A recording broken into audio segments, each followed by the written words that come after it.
أصدقاء الدحيحة من كل مكان في الجمهورية، أهلا وسهلا ومرحبا بكم في عالم الدحيحة مع الداحح الكبير دكتور كرولوس ناروز. ازيكم يا شباب، عاملين ايه؟ يا رب تكونوا بخير. أهلا بيك يا صديقي في عالم الدحيحة.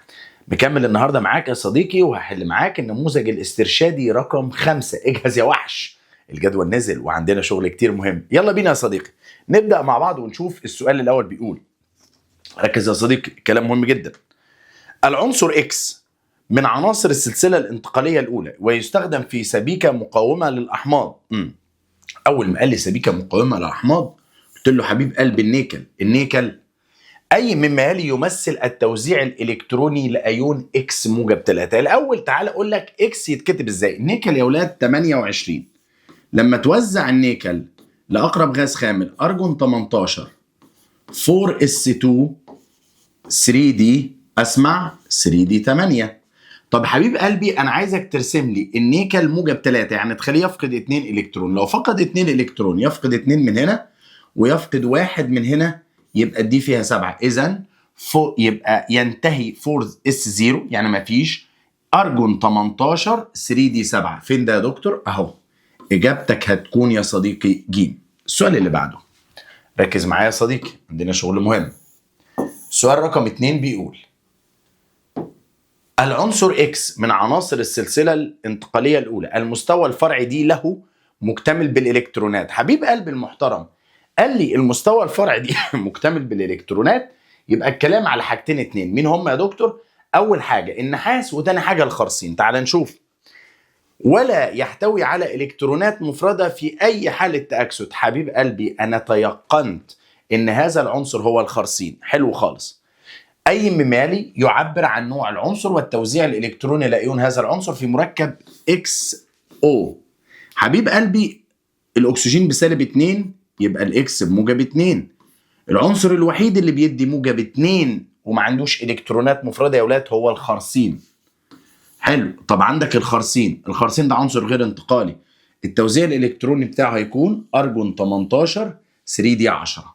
أرجون 18 3d 10. سؤال متوسط قد يكون من الأسئلة البسيطة، لكن تعال نشوف بقى سؤال رقم 3. بيقول لك أي مما يلي يعبر عن أحد أسباب استخدام النيكل كعامل حفاز في هدرجة الزيوت. 1. زيادة مساحة سطح المتفاعلات. لا، مش ده السبب، مش ده اللي أنت عايزه. لا. يقلل فرص التصادم. طب يبقى كده هو مش عامل حفاز يا جماعة. العامل الحفاز بيزود فرص التصادم، فدي طبعا غلط. وزيادة مساحة سطح المتفاعلات ما حصلش، انت بتستخدمه كعامل حفاز. تشترك الكترونات 4s و 3d في زيادة تركيز المتفاعلات على سطحه، صح. وده دور العامل الحفاز، ان الالكترونات في المستوى الفرعي 4s و 3d الاتنين يتجمعوا فيزودوا التركيز، فالتفاعل بتاعنا يبقى اسرع، وهي دي هتكون الاجابة بتاعتنا، اجابة ج. سؤال محترم، وضع الامتحان حاطه بطريقة شيك جدا. سؤال رقم 4 بيقول عنصران انتقاليان غير متتاليان. الحمد لله انك قلت غير متتاليان، يعني مش ورا بعض، من السلسلة الانتقالية الأولى. العنصر إكس يستخدم أحد مركباته كعامل حفاز في طريقة التلامس. طبعا حبيب قلبي ده خامس أكسيد الفاناديوم اللي كان بيحضر حمض الكبريتيك بطريقة التلامس. طيب العنصر واي يحتوي على نفس العدد من الإلكترونات المفردة في العنصر إكس. حبيب قلبي الفاناديوم توزيعه كده: أرجون 18 4s2 3d3. خلاص كده، ده الفاناديوم، يعني عنده المفرد في الدي 3. وبيقول لك العنصر هو يحتوي على نفس العدد من الإلكترونات المفردة. حبيب قلبي الكوبالت، تعال شوف الكوبالت كده. كوبالت ركز معايا، كوبالت 27 أرجون 18 4s2 ايوه 3d كام يا صديقي؟ 3d 7. لما تيجي توزع السبعه دول اهو هتلاقيهم كالاتي. بص يا صديقي، السبعه ادي الكترون 2. طبعا عشان حافظ توزيعهم، لكن انت بتوزع فردي الاول بعد كده بتعمل تزاوج. عندك 3 فردي اهو، يبقى كده انت بتتكلم على الكوبالت مع مين يا صديقي؟ مع الفاناديوم. الاثنين، ده الكلام على الاثنين دول اهم. حلو خالص. تعالى بقى نشوف. يكمل وبيقول، بص يا صديقي بيقول ايه؟ اي مما يلي يعد صحيح. انت عرفت مين العنصرين اللي احنا بنتكلم عنهم؟ الف، نصف قطر العنصر اكس اكبر من نصف قطر العنصر الذي يسبقه مباشرة في السلسلة. ثانية، يعني اكس اكبر، يعني الفاناديوم اكبر من التيتانيوم؟ ما حصلش، ده الفاناديوم اقل من التيتانيوم يا جماعة. ده احنا كل ما بنتحرك من اليسار الى اليمين بيقل نصف القطر مش بيزداد. ب، شحنة النواة الفعالة للعنصر واي. مين يا عم العنصر واي ده؟ الكوبالت. الكوبالت الشحنة الفعالة بتاعته اقل من اكس. هو مين اكس؟ الفاناديوم. ما حصلش يا عم الحاج، ده الواي اعلى. الواي اعلى. انت مركز معايا يا صديقي؟ الواي اعلى. ليه الواي اعلى؟ لان انت كل ما بتدخل من الشمال لليمين الشحنه الفعاله بتزيد يا صديقي. طيب جيم، كثافه العنصر واي اقل من كثافه العنصر اكس. ازاي؟ لما واي بعد اكس، واحنا قلنا كل ما بنتحرك من الشمال لليمين الكثافه بتزداد. انت مركز معايا؟ طيب تعالى نشوف بقى دال. الكتلة الذرية للعنصر واي اللي هي الكوبالت يعني أكبر من الكتلة الذرية للعنصر الذي يليه مباشرة. يعني الكوبالت أعلى من النيكل. قلنا طبعا ودي كانت حالة من الحالات الشاذة. إذا إجابتك يا صديقي هتكون د. شوف اللي بعده. سؤال رقم 5، سؤال جامد جدا جدا. سؤال يعني حرفيا بلغتنا احنا دايما كده نقول له جامد جمودة شاطر شطورة. ده جامد جمودة، ده جامد جمودة، سؤال جامد جمودة. يلا يا عم حمودة. 5، ثلاثة عناصر متتالية A و B و C. يا عم أهلا وسهلا. A و B و C. المهم من السلسلة الانتقالية الأولى العنصر A له توزيع إلكتروني شاذ. العنصر A له توزيع إلكتروني شاذ. يا سوادك يا أرمط. A له توزيع إلكتروني شاذ. ده يطلع مين ده؟ أعتقد خير اللهم اجعله خير، يعني اللي ليهم توزيع إلكتروني شاذ يا إما الكروم يا إما النحاس. طب تعال نشوف ونركز. أي مما يعبر عن الترتيب الصحيح للعزم المغناطيسي لأيونات هذا العنصر. أولا أنا عايز أقول لحضرتك على حاجة. العنصر ده اللي أنا هتكلم عنه في وجهة نظري طالما هو بدأ من الA يبقى هو هيختار الكروم مش النحاس. ليه؟ لأن هو قايل A و B و C. لو أنا اخترت النحاس يبقى النحاس والخرسين والعنصر اللي بعده اللي احنا مش عارفينه. لكن أنا هنا عايز أتكلم على إيه يا أولاد؟ أنا عايز أتكلم على عناصر انتقالية. مركز معايا؟ انت اكيد مركز معايا ماشي. طالما انت حضرتك بتتكلم على العناصر الانتقاليه يبقى كلام حضرتك هنا ركز من فضلك بتتكلم على بدايتنا مع الكروم. تعالى كده يا صديقي نجرب. يبقى عندنا الكروم، بعد الكروم منجنيز، بعد المنجنيز حديد. دول الثلاث عناصر اللي ورا بعض. تعالى كده يا صديقي ركز معايا ونقول الكروم هتخليه يفقد 3 الكترونات. حلو، كل واحد يفقد 3. عم الحاج يفقد 3. حديد موجب 3 لما يفقد 3 يبقى دي عنده فيها 5، يبقى ده عنده 5 الكترونات مفردة وده اعلى عزم مغناطيسي. منجنيز 4s2 3d5 ده التوزيع الالكتروني بتاعه. لما يفقد 3 يفقد 2 من هنا ويفقد 1 من الدي، يبقى الدي بتاعته فيها 4، يبقى عزمه المغناطيسي ب4. شوف الكروم ينتهي 4s1 3d5.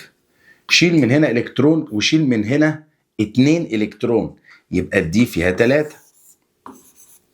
يبقى الترتيب يا عزيزي، اولا ركز معايا في الترتيب. الله يخليك تركز معايا في الترتيب كويس جدا. اعلى واحد انت حضرتك شايفه السي اهو، ما ده سي، وبعد كده بي، وبعد كده ايه. يبقى مستر الاجابه واضحه قوي د. خلاص كده يا صديقي مركز؟ يا رب تكون مركز.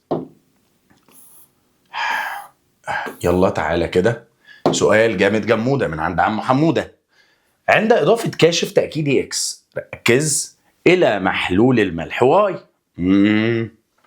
تأكيدي ومحلول الملح واي اختفى لون الكاشف. بما إنه قال اختفى لون الكاشف إذا أنا دماغي رايحة لحاجة دايما لونها بيختفي وهي برمنجانات البوتاسيوم. برمنجانات البوتاسيوم لونها بنفسجي، لو حصل لها عملية أكسدة يا أولاد تتحول إلى عديم اللون، يزول اللون. يلا طب ثانية واحدة كده. وتأكسد الملح واي. إذا هو بيقول لك إن في عملية أكسدة حصلت، يبقى كلامنا إحنا واضح. أي مما يعبر عن الكاشف إكس والملح واي. قلت لك الكاشف إكس لونه هيتغير، يبقى إذا ده هو برمنجانات. حلو. وبما ان الملح واي حصل له عمليه اكسده، يبقى لازم اختار واحد من دول يحصل له عمليه اكسده. مفيش غير النيتريت طبعا. نترات لا تتاكسد، كبريتيد الصوديوم يعني لا يتاكسد، كبريتات صوديوم غير قابله للاكسده. طبعا هي الاجابه واضحه قوي، سؤال واضح جدا، سؤال يعني متوسط، سؤال ما فيهوش اي حاجه. برمنجانات بوتاسيوم تحطها على نيتريت، النيتريت يتاكسد الى نترات. اعتقد الاجابه واضحه. تعالى كده يا صديقي نكمل ونشوف. سؤال حلو جدا. وهنا صديقي القمر الجميل يقول لي دكتور انا ما بعرفش احل مخططات، ودايما يسالني يقول لي طب اعمل ايه عشان احل المخطط؟ انا معاك يا ابني، انا يعني بحط نفسي مكانك وعارف ان حوار المخططات ده بيبقى رزل شويه، بس انا عايز اديك مفتاح صغير. حاول في المخطط بتاع حضرتك تدور على حاجه مفتاح تشتغل بيها. بمعنى ايه؟ تعال نشوف كده. اولا انا عايز ادور على مفتاح. انا لفت عينيا المفتاح اللي قال لي راسب اسود. ليه يا دكتور راسب اسود ده يعتبر مفتاح تحل بيه المعادله دي؟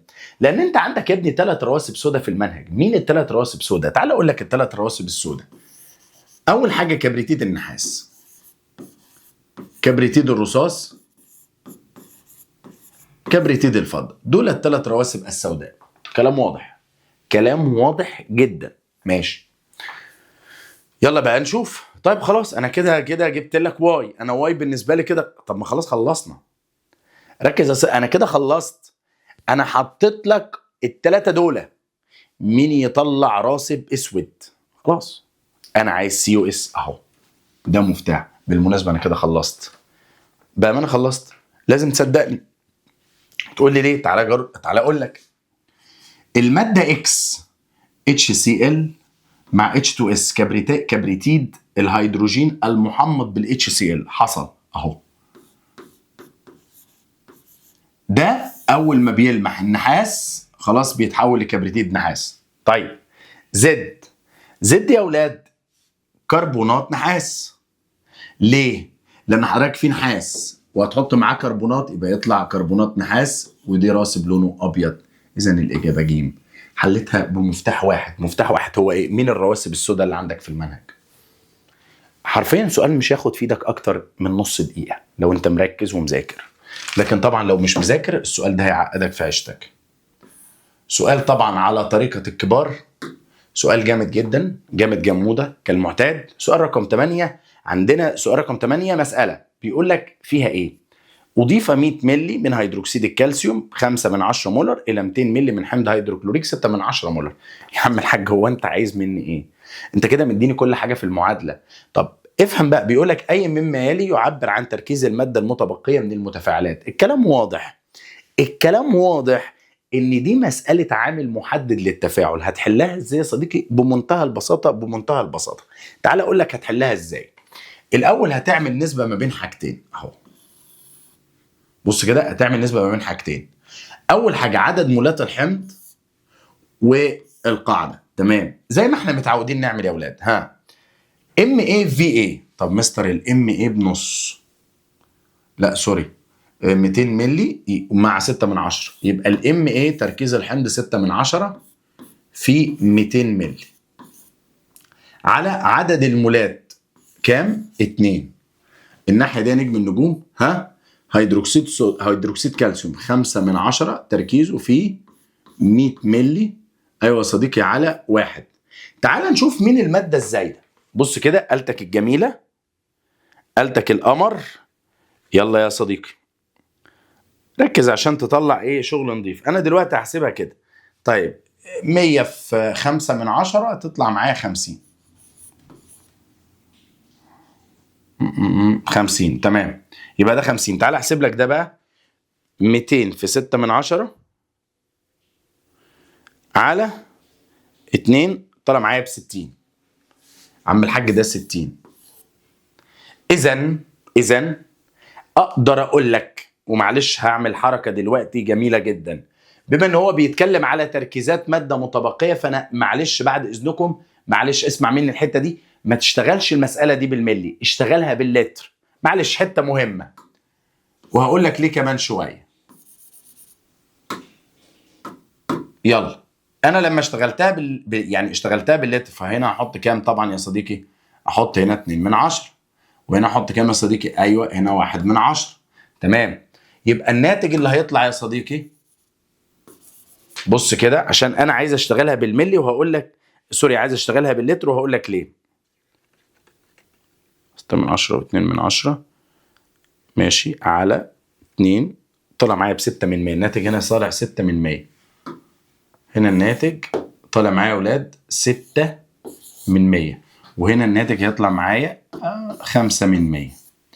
اذا انا عايز اعرف الزياده، عدد المولات الزائده. طالما بتتكلم وبتجيب سيره عدد مولات، بتجيب سيره كتله او عدد مولات، من فضلك ما تعوضش عن الحجم بالملي، تعامل باللتر من فضلك، دي معلومه.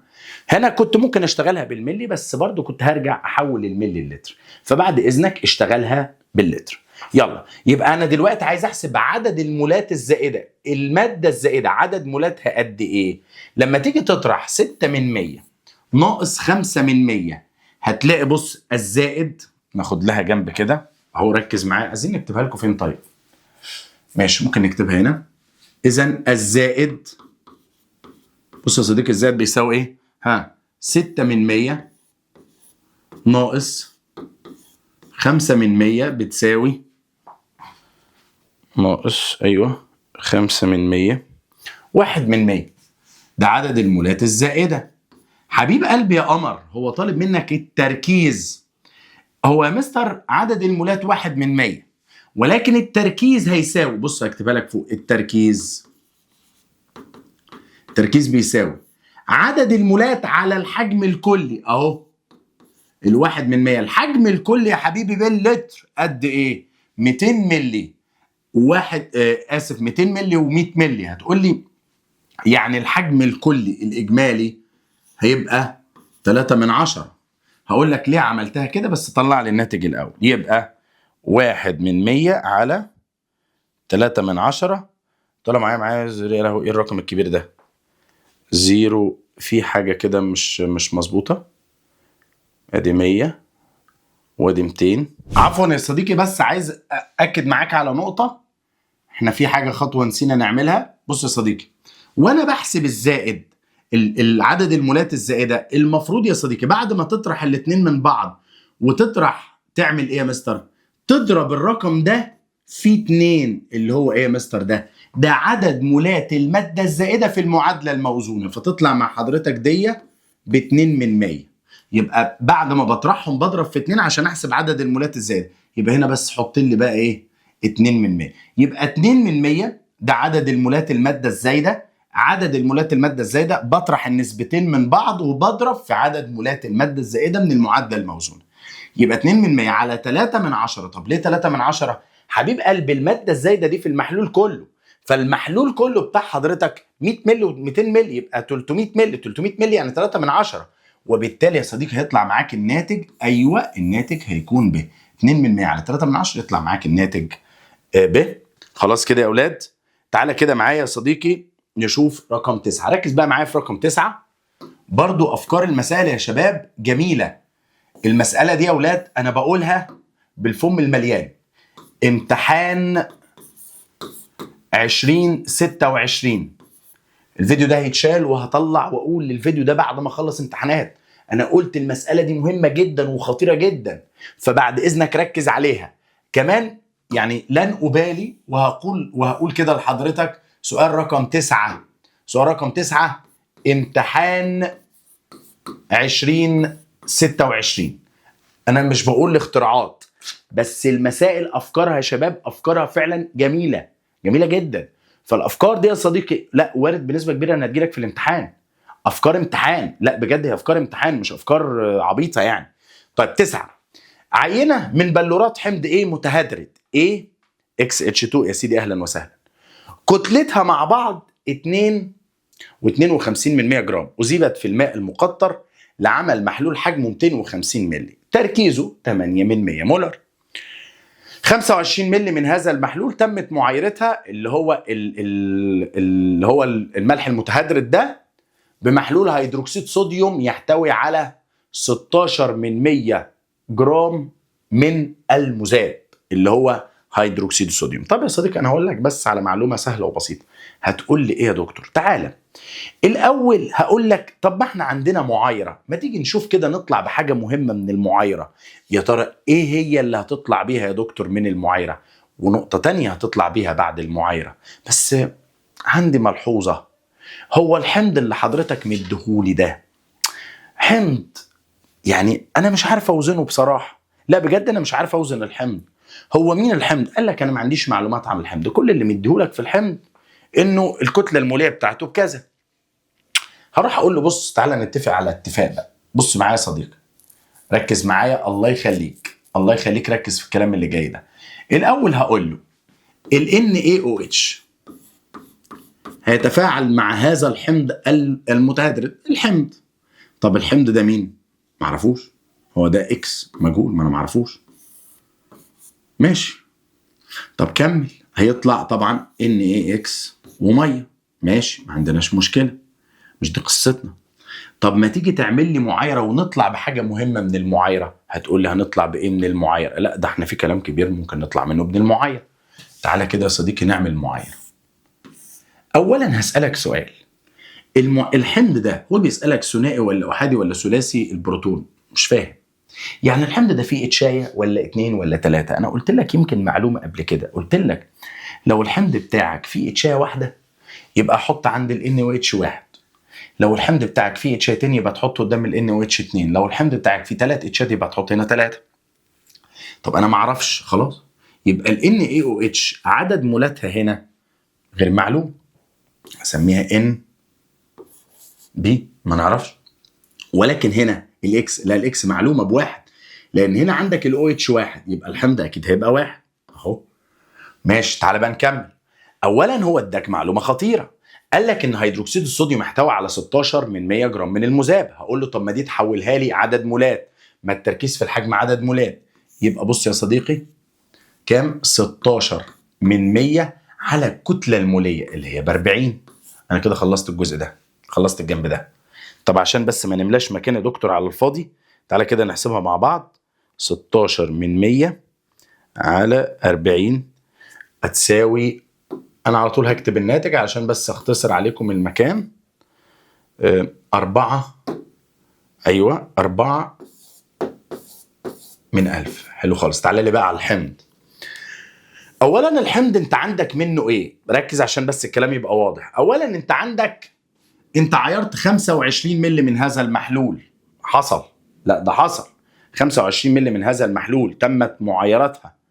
ماشي. وكان خلي بالك تركيز هذا الحمض، تركيز هذا الحمض حوالي 8 من 10. طب حلوه يا دكتور، تصدق حلوه؟ ثانيه واحده، يعني دلوقتي هكتب لك 25 مللي، قلت لك بقى ما تعوضش بالملي عشان خاطري، عوض عنها باللتر، حولها اللتر تقسم على 1000 وتضرب في التركيز. انا كده جبت اول حاجه اقدر اجيبها. ايه يا صديقي اللي انت جبته؟ انا كده يا دكتور قدرت اجيب عدد المولات بتاعه ال NaOH. ولو عرفت عدد مولات ال NaOH في المساله دي هعرف هو الحمض ده فيه كام اتش. فلما تيجي تحسبها يا صديقي، تعالى كده احسبها معايا، ركز كده واحسبها معايا. هتلاقي ان ال NB لما تدرب دول كده في بعض وبعد كده اقسم ده على ده، هتلاقي يا صديقي ان ال NB، نحسبها كده على الآلة الجميلة بتاعتنا. احسب كده يا صديقي الآلة الجميلة بتاعتنا. هتلاقي يا صديقي ان الحمض، ايوه ال NB اهو انا مطلعها لك بره، ال NB بتساوي 2. انا كده عرفت حاجة، ان انا هحط هنا 2. طالما انت ايدك اخدتك وحطيت هنا 2 يبقى هذا الحمض ثنائي البروتون، يعني فيه 2 اتش. طب ده كده خلصت يا مستر، ده انت قاصد تحلها لي ولا ايه؟ ده كده خلصت. فكده الاجابه طبعا الف. الحقيقه انت حلتها الف بس لسه ما عرفتش المطلوب الثاني. طبعا هو واضع السؤال في الامتحان مش هيجيبها لك كده، هيجيب لك حمض ثنائي البروتون حاجتين 2. لانك لو قريت بقى المساله بيقول لك اي مما يعبر عن عدد جزيئات ماء التبلور، بيسال على اكس. تعالى لي كده يا صديقي اسحب معايا وتعالى اقول لك ازاي هنجيب عدد جزيئات ماء التبلور. تعودنا ان احنا بنعمل علاقه ما بين حاجتين 2. ادي الملح اسمه ايه؟ واكس H2O. بنعمل سهمين يا صديقي. واحد من المعادلة،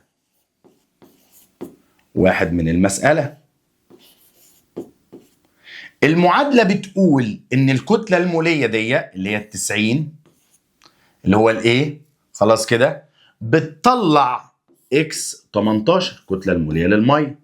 طب ممكن اسألك سؤال، هو كتلة، بص بقى الكلام اللي جاي مهم قوي يا ابني، هو كتلة الملح قد ايه وكتلة المية قد ايه؟ مسألة خطيرة. تعالى يا مستر احسب لك كتلة الملح. يا ابني يا حبيبي هتجيب كتلة الملح ازاي؟ هتقول له سهلة، صدقني سهلة، ما هو مديلك يا ابني التركيز ومديلك الحجم. فانا هقول له التركيز، بص بقى الكتلة، كتلة المادة اللي هي ايه؟ كتلة المادة اهو، كتلة بتساوي كتلة ايه؟ بتساوي حبيب قلبي التركيز في الحجم باللتر في الكتلة المولية. التركيز حبيب قلبي 8 من 100 في الحجم باللتر اللي هو الحجم الكبير اللي دايبه فيه 8 من 100 في الكتلة المولية. طب ما هو مديلك ب 90، انا كده عرفت اجيب لك كتلة الملح جاف. يا سلام يا دكتور، يا سلام يا دكتور، مسألة خطيرة. مسألة دي جايه لك في امتحان، صدقني هتجيلك. دي طالع معايا ب1.8 خلاص، يبقى كتلة الملح الجاف 1.8 جرام اهو، دي خلاص طلعناها 1.8 جرام. ماشي، طب ما انا بسأل على كتلة المية، هتقول لي هتجيبها ازاي؟ سهلة نجيبها. ما كتلة المية العينة بالمية 2.52% اهو، العينة 2.52% ناقص 1.8، اذا يبقى كتلة المية 72%. دي كتلة المية يا ابني، يلا وسطين في طرفين وانجز. 72% في 90 اهو، في 90 ايوه على 1.8 في 18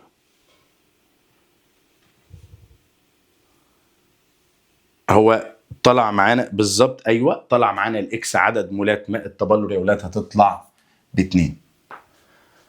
ركزت معايا يا صديقي؟ اعتقد الكلام واضح جدا جدا جدا جدا جدا جدا، وعايزك تركز كويس قوي. مسألة زي كده احنا عرفنا، قلنا يا ولاد الكتلة كانت 8 من 100 اهو، عشان بس تبقى عارف الارقام. 8 من 100 واشتغلها معايا في 25 من 100 في 90 طلع معانا ب1.8. 1.8 لما تيجي تطبق هنا اهو 1.8 في 18 تمام، طلع معانا ب32.4 مظبوط. 90 في، انا باكد تاني يا اولاد،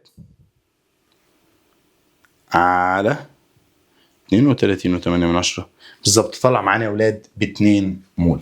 مسألة امتحان ثانوي عام، المسألة طويلة ومهمة جدا يا صديقي، المسألة جامدة جمودة جدا، جامدة جمودة جدا. يلا بقى تعالى نشوف سؤال رقم 10. يا مسهل. 10 كل مما يلي تفاعلات ينتج عنها مواد شحيحة الذوبان في الماء ما عدا. يعني مين مش هيطلع مادة شحيحة الذوبان؟ ألف محلول كبريتات مغنيسيوم MgSO4 مع محلول بيكربونات بوتاسيوم. ثانية كده، كبريتات مغنيسيوم قول له الرمز بتاعها MgSO4 مع بيكربونات بوتاسيوم KHCO3. لا دي المادة دي هتدوب في المية، صدقني المادة دي يا صديقي هتدوب في المية. يبقى طبعا الإجابة 10، يبقى سوري إجابة 10 تبقى الإجابة ألف، خلاص مش محتاج أكمل. طيب اللي بعده نبدأ بقى الأسئلة الحلوة. سؤال 11 بيقول أي مما يلي يعد صحيح بالنسبة للتفاعلان A و B عند إجراء كل منهما في إناء مغلق. ماشي، A و B. أولا ده تفاعل انعكاسي غير تام، وده تفاعل تام حتى لو في إناء مغلق، لأن احنا قلنا يا أولاد المغنيسيوم المغنيسيوم يحل محل الهيدروجين، لكن مستحيل الهيدروجين يحل محل المغنيسيوم، دي مش هتحصل. طيب يصل التفاعلان إلى الاتزان في نفس الوقت. كلمة اتزان على التفاعلات الانعكاسية فقط، وهذا خطأ. لا يصل كلا التفاعلين لحالة اتزان، خطأ. واحد لن يصل والتاني يصل. يصل التفاعل A إلى الاتزان صح، ولا يصل التفاعل بيه؟ ايوه هي دي الاجابه. سؤال جميل جدا ومش هاخد في ايديك وقت وانت بتحل. سؤال 12 بيقول لا لا لا لا لا سؤال جامد. سؤال 12 جامد. السؤال ده يا ولاد امتحان 2026. امتحان بيقول ايه؟ ركز في السؤال ده. محلولين لحمضين مختلفين كلاهما ضعيف. الاتنين ضعاف. حلو. اتش و A و اتش بي. ماشي. قيمة البي اتش لكل منهما 3. انا كده طلعت بمعلومة مهمة يا صديقي. عارف ايه هي المعلومة؟ ان لهم نفس تركيز البي اتش. اذا بص بص بص بص الواد الجميل يقول لك اذا تركيز الهيدرونيوم لهم متساوي. يبقى يا مستر الاتنين قد بعض. يبقى جذر كي اي في السي اي بيساوي جذر كي اي في كام يا ولاد؟ في سي اي. صح بأمانة صح. ما هو يا ولاد ده قانون اهو. بص دي الهيدرونيوم تركيز الهيدرونيوم وبما ان الاتنين زي بعض فالاتنين متساويين. ماشي كمل بقى. بص انا عايزك بقى هتمخمخ تقول ايه؟ مش الاتنين زي بعض؟ تعالى اديلك بس تركية حلوه. بص يا صديقي بيقول لك ايه؟ ان اتش اي تركيزه 1/10 و اتش بي تركيزه 1/100. تعالى نتفق اتفاق. كل ما السي اي هتزيد كل ما الكي اي هتقل عشان يفضلوا زي بعض. كل ما السي اي هتزيد يبقى الكي اي هتقل او العكس صحيح. علاقه عكسيه. اذا اي مما يلي يعد صحيح بالنسبه للحمضين اتش اي اتش بي يختلفان في تركيز ايون الاو اتش. يا حبيبي ازاي لما هما الاثنين زي بعض؟ لا شغل دماغك معايا بقى. خلي بالك. ب لهما نفس قيمه. ركز. الكي اي مستحيل يبقى نفس قيمه الكي اي لان التركيزات مختلفه فمستحيل تبقى ب. انت مركز معايا يا صديقي؟ طيب كمل كده. قيمه الكي اي فين الكي اي للحمض اتش بي؟ ثانيه. هو الحمض اتش بي ده تركيزه قليل. اتش بي ده تركيزه قليل يبقى الكي اي هي الاكبر. صح وده اللي انا قلته. بص يا حبيبي بص يا قلبي. انا قلت ايه يا قلبي؟ لا ركز بس. انا قلت ايه يا قلبي؟ انا قلت الاتي. انا قلت لك لو ده تركيزه عالي يبقى الكي قليله. يعني ده تركيزه عالي 1/10 يبقى الكي قليله. ده تركيزه قليل يبقى الكي عاليه. علاقه عكسيه يبقى الاجابه ايه؟ الواد هيقول لي انا اول مره اشوف السؤال ده. لا يا حبيبي انت مش اول مره تشوف السؤال ده. انت اول مره تشوف ربط للفكره بالشكل ده. لكن السؤال ده والفكره دي انت واخد الجذور بتاعتها. ايه الجذور بتاعتها اللي انت واخدها؟ انت عارف القانون ده. كل الناس حافظه القانون ده. كل البلد حافظه ان هيدرينيوم بتساوي جذر الكي في السي اي. لكن الواد اللي بيفهم يقول لك ان دولة قد دولة يبقى العلاقه بين السي اي والكي علاقه عكسيه. ده يزيد ده يقل. خلاص خلصنا وخلصت المساله. ما خدتش مني وقت. والواد بيسال يقول لي يا دكتور يا سلام نفسي احل كده زي ما انت بتحل. احل بسرعه. ما هو امتى تحل بسرعه يا حبيب قلبي؟ امتى تحل بسرعه؟ لما تنجز حالك. اي من التفاعلات المتزنه التاليه عند زياده حجم الاناء. زياده حجم الاناء تساوي تقليل الضغط. ماشي. للتفاعل حجم الاناء التفاعل ينشط الاتزان في الاتجاه الطردي. اللي يعني مين اللي التفاعل هينشط في الاتجاه الطردي عند تقليل الضغط؟ تقليل الضغط. اذا التفاعل يمشي من عدد المولات القليل لعدد المولات الكبير. ده لما تقلل الضغط. طيب هنا عندك 1 مول هنا عندك 2 مول يبقى هي دي الاجابه. التفاعل هيمشي من الشمال لليمين. ده الاتجاه الطردي صح. وهو عايز كده وقال لك مين اللي بيمشي في الاتجاه الطردي؟ بتقليل حجم الاناء. سوري بزياده حجم الاناء يعني تقليل الضغط. بنمشي من عدد المولات الاقل الى الاعلى. سؤال ما فيهوش اي حاجه وسؤال واضح وصريح. سؤال رقم 14 بيقول انبوبتان A و B تحتوي كل منهما على كتل متساويه لفلز نشط ونفس الحمض. فاذا انتهى التفاعل في الانبوبه B في زمن اقل. التفاعل في الانبوبه B يعني اسرع من A. ما ده الكلام. ليه يا حبيب قلبي التفاعل اسرع؟ تعال نشوف. ركز. بيقول لك بي في زمن اقل يبقى ده اسرع ده ابطأ. الف تجزئة الفلز في الأنبوبة ايه؟ يا عم الحاج ما هو لو كان جزأه كان هو اللي خلص بسرعة، كلام غلط. إضافة حافز الأنبوبة كان خلص بسرعة. رفع درجة حرارة الأنبوبة بي، أيوة صح، لأنه برفع درجة الحرارة معدل التفاعل أو سرعة التفاعل بتكون سريعة. سؤال 15 حبيب قلب 15 بيقول 4 محاليل لها نفس التركيز، الحمد لله. محلول HCl NaOH أسيتيك هيدروكسيد أمونيوم، أي الاختيارات التالية يعبر عن الترتيب الصحيح لهذه المحاليل تبعا لتركيز أيون الهيدرانيوم. طيب تعالى الأول أقول لك يعني إيه تركيز أيون الهيدرانيوم. كل ما تبقى حمض قوي كل ما تركيز أيون الهيدرانيوم هيبقى عالي، كل ما تبقى حمض ضعيف كل ما تركيز الهيدرانيوم هيقل. طيب تعالى واحدة واحدة. HCl ده حمض قوي يبقى الهيدرانيوم عالي، يبقى 1 ده رقم 1 بالنسبة لي. طيب NaOH أولا ده قاعدة سيبه دلوقتي. طب تعالى شوف لي حمض الأستيك، ما حمض الأستيك حمض بس حمض ضعيف، ماشي، يبقى 1 أعلى من 3. دي أول حاجة طلعت بيها، 1 أعلى من 3. طب ما أنت عندك إجابتين كده، ألف ودال، لا كمل. طيب تعالى نشوف بقى اللي جاية. NaOH حبيب قلبي ده قاعدة قوية، يبقى تركيز الهيدرانيوم عنده ضايع، ده أقل حاجة، يبقى 2 دي أقل حاجة. NH4OH ده قاعدة ضعيفة، قاعدة ضعيفة دي بتكون الهيدرانيوم عندها أعلى من القاعدة القوية، يبقى الضعيف يبقى هنا 4، يبقى 1 3 4 2 1 3 4 2، يبقى إجابتك برافو، الإجابة هتكون 1000. رقم 15 إجابتك هتكون 1000. يلا بينا يا صديقي نشوف سؤال 16. بص على الأسئلة الجميلة. السؤال جميل يا ابني، سؤال جميل، بس اللي يعرف قيمته. امتحان جامد جم ده 2026. يلا السؤال بيقول لك ايه؟ محلول مشبع من كلوريد الرصاص 2 في حالة اتزان حسب المعادلة التالية. حلو. أي مما يلي يعد صحيحا بالنسبة لذوبانية كلوريد الرصاص؟ امتى بقى يا نجم النجوم؟ عند إضافة قليل من كل من الأملاح التالية كل على حدة. ماشي. تقل الذوبانية بإضافة كبريتات صوديوم. لا انت لو حضرتك حطيت كبريتات صوديوم هقول لك على حاجة، دي الذوبانية هتزيد. ليه؟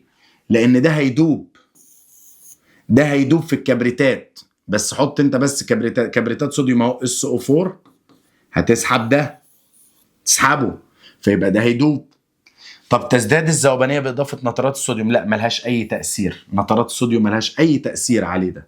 ليه؟ أصل نترات أهو، قول لي هتعمل إيه؟ ملهاش أي تأثير، مفيش بينهم علاقة. طب جيم، تقل الذوبانية بإضافة محلول أستات رصاص. طب تعالى كده نضيف أستات رصاص، تعالى كده نجرب، تعالى نضيف أستات رصاص. هي رمزها إيه؟ بص كده أستات رصاص CH3COO، طبعا دول 2 بس هنا انا عايز اقول لك ده سالب وده موجب. طب ماشي يلا يا مستر. اسيتات الرصاص لو انت حضرتك ضفت، طب ما الرصاص هيزيد، فالرصاص ايونات الرصاص لما تزيد هيبقى قدام حاجه من 2. اولا يا اما ترتبط بالكلور وفي الحاله دي التفاعل هيمشي عكسي، يا اما ايونات الرصاص تزود الرصاص فالتفاعل يمشي عكسي برضه. اذا عند إضافة، خلي بالك، تقل الذوبانية بإضافة محلول أسيتات الرصاص 100% صح، 100% صح.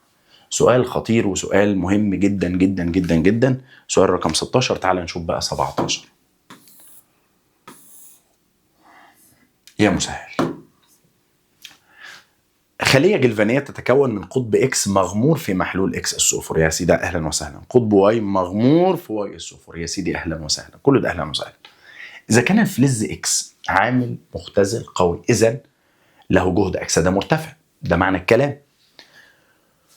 إكس عامل مختزل أقوى من واي، يبقى إكس أكثر نشاطا من واي. عينيا. أي مما يعبر عن ما يحدث في هذه الخلية.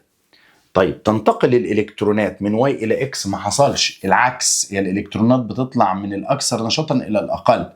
تزداد كتلة القطب إكس بمرور الوقت؟ ما حصلش، ده إكس بمرور الوقت يعتبر كتلته أو بمرور الزمن كتلته هتقل لأن إكس هيتأكسد وواي يحصل له اختزال. غلط. تنتقل الأيونات السالبة من القنطرة إلى نصف خلية الإكس؟ صح. افتكر يا ابني ان ان ان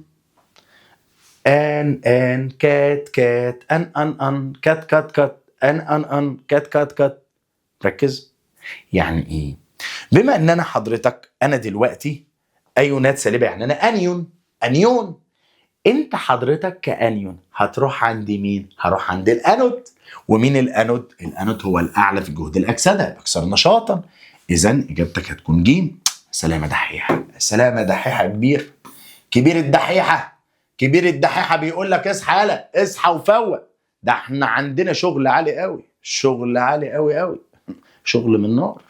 ها اصحى، اصحى بدل ما انت قاعد نايم. يالا فوق، يالا فوق. نايم وقاعد وبص، هتصحى تلاقي الترم ترم ايه ده؟ السنه خلصت. ده خلاص، ده ما في ده سنه مين؟ ده هو باقي لك شهر. انجز يا ابني. الواد اللي نايم وفاكر نفسه لسه بيحلم، حبيبي احنا خلصنا من زمان. فوق يا قمر، فوق يا بابا، داخلين على شغل محترم صدقني. يلا يا قلبي. 18. خليه كهربيه يحدث فيها التفاعل واحده واحده. قول لي ايه اللي حصل فيها عشان بس نفهم الكلام. مستر اتفضل. هذه الخلية جلفانية وليست إلكتروليتية. عرفت منين؟ يا ابني قيمة الاي اف بالموجب. الحمد لله، دي واحدة طفشت والتانية طفشت. طب يلا، قطب واي. الواي حصل له أكسدة، إذا يبقى الواي أنود. أنود جلفانية، يبقى الإجابة ج. يا ابني السؤال ما خدش في إيدي حاجة، مش عارف العيال بتأخر ليه في الحل. 19. ركز معايا يا قلبي، سؤال 19. 4 أقطاب كهربية إكس وواي وزد وإل. الحمد لله، أهلا وسهلا. مدي لك ليها جهود. يا ترى إيه هي الجهود دي؟ بص واحدة واحدة. إكس من موجب 2 لزيرو، يبقى ده جهد اختزال. مستر ما بشتغلش بجهد الاختزال، يبقى غير الإشارة يا قلبي، يبقى 44 من 100. واي موجب 2 تتحول لواي، طب ما كده حصل له اختزال. طب ما أنا ما بشتغلش بالاختزال يا دكتور، خلاص يبقى حوله لي أكسدة، بس يبقى بالسالب. طب زد راحت لموجب 2، يبقى ده اكسده، هسيبه زي ما هو. الزيرو بقت موجب 2، يبقى ده اكسده. يبقى تعالى نرتبهم كده من حيث الجهود. معلش، مين اعلى جهد اكسده من الطبيعي واللي انت شايفه؟ ال اعلى واحد. مين وراه؟ اللي وراه اكس، برتبهم حسب جهد الاكسده. مين وراه؟ اللي وراه واي.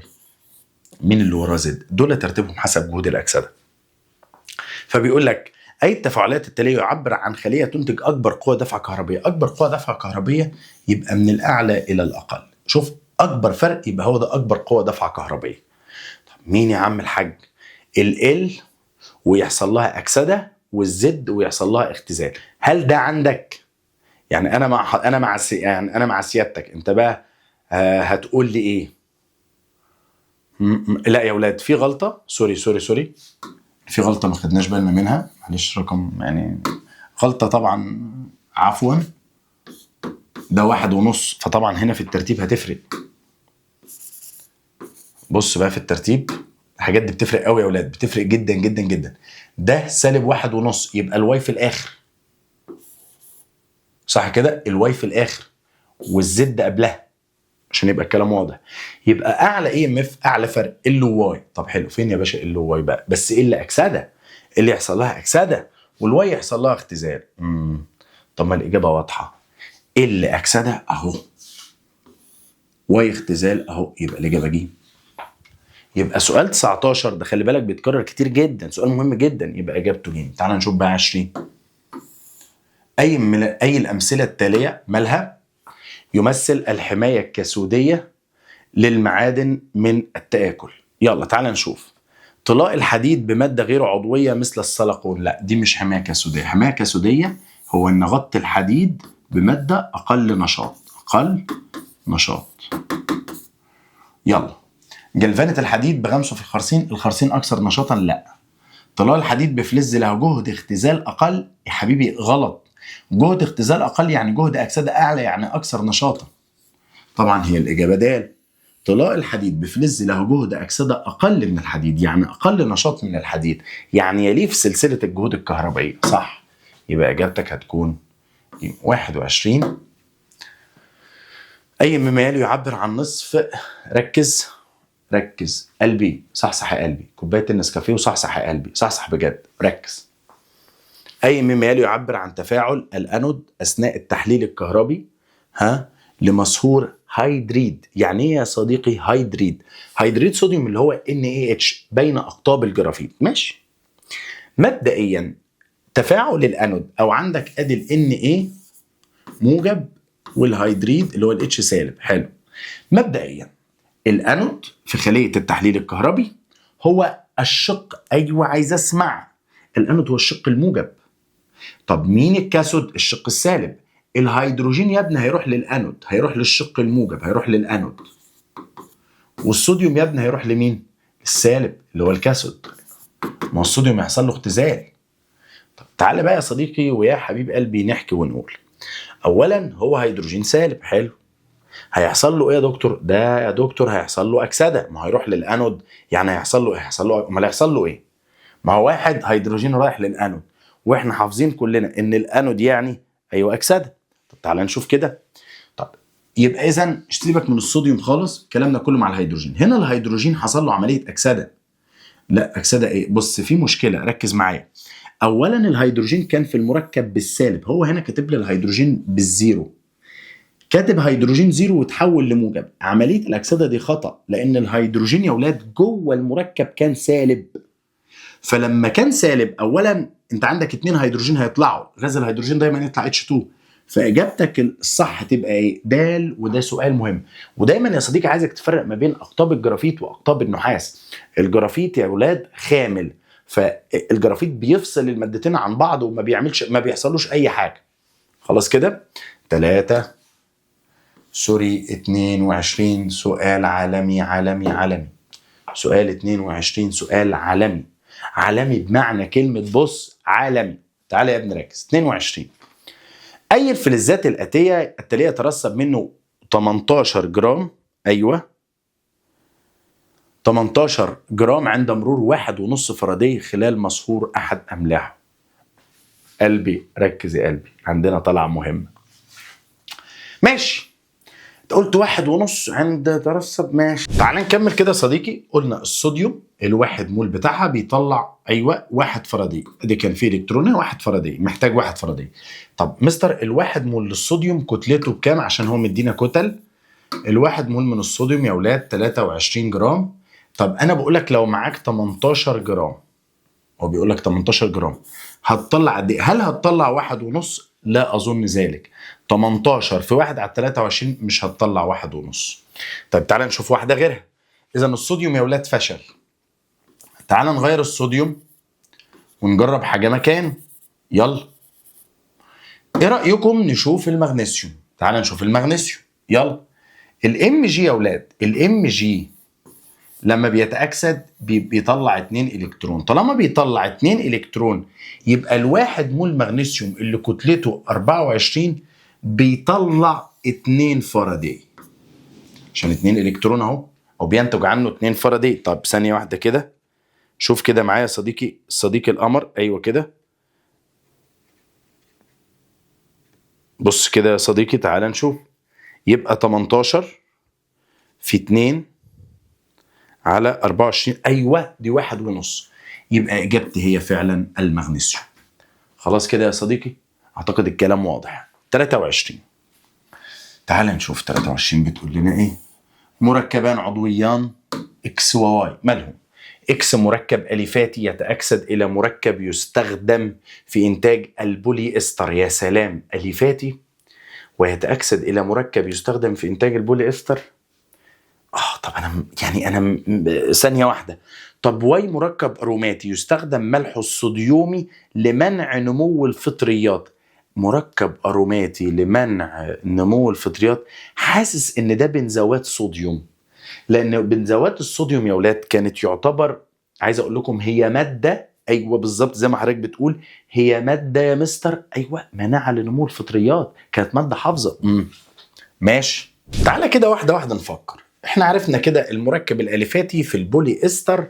انا دماغي رايحه البولي استر كان عندي مركب اليفاتي بيتاكسد اللي هو الايثيلين جلايكول. الايثيلين جلايكول يا اولاد يعتبر جاي من اكسده الايثين او الايثيلين، فانا شاكك فيه. والمركب الاروماتي اللي بيستخدم لمنع نمو الفطريات انا شاكك في اللي هو بنزوات صوديوم. واحده واحده. المركب اكس يتبع الصيغه.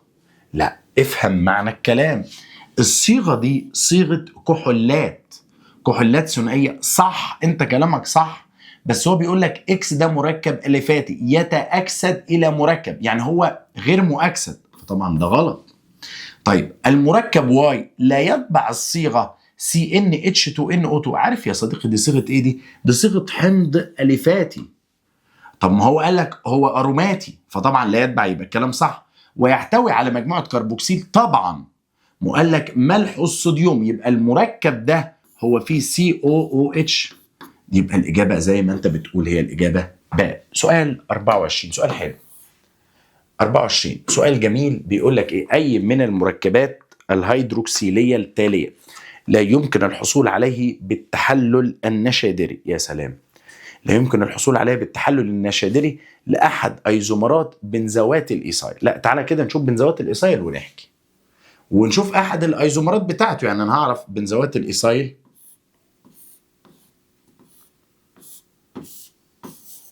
دي بنزوات الإيثايل،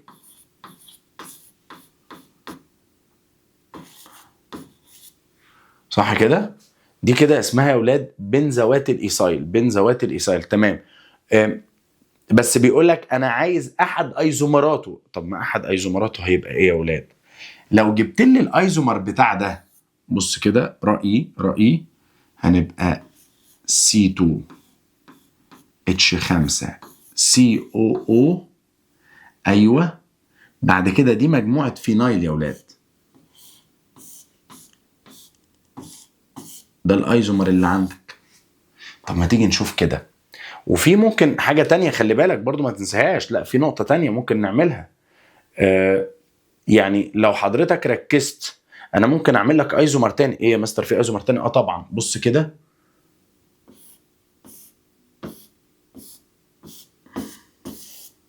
بص ركز، بص انا ده بقى هحوله بقى حاجة تبقى حاجة كبيرة بقى.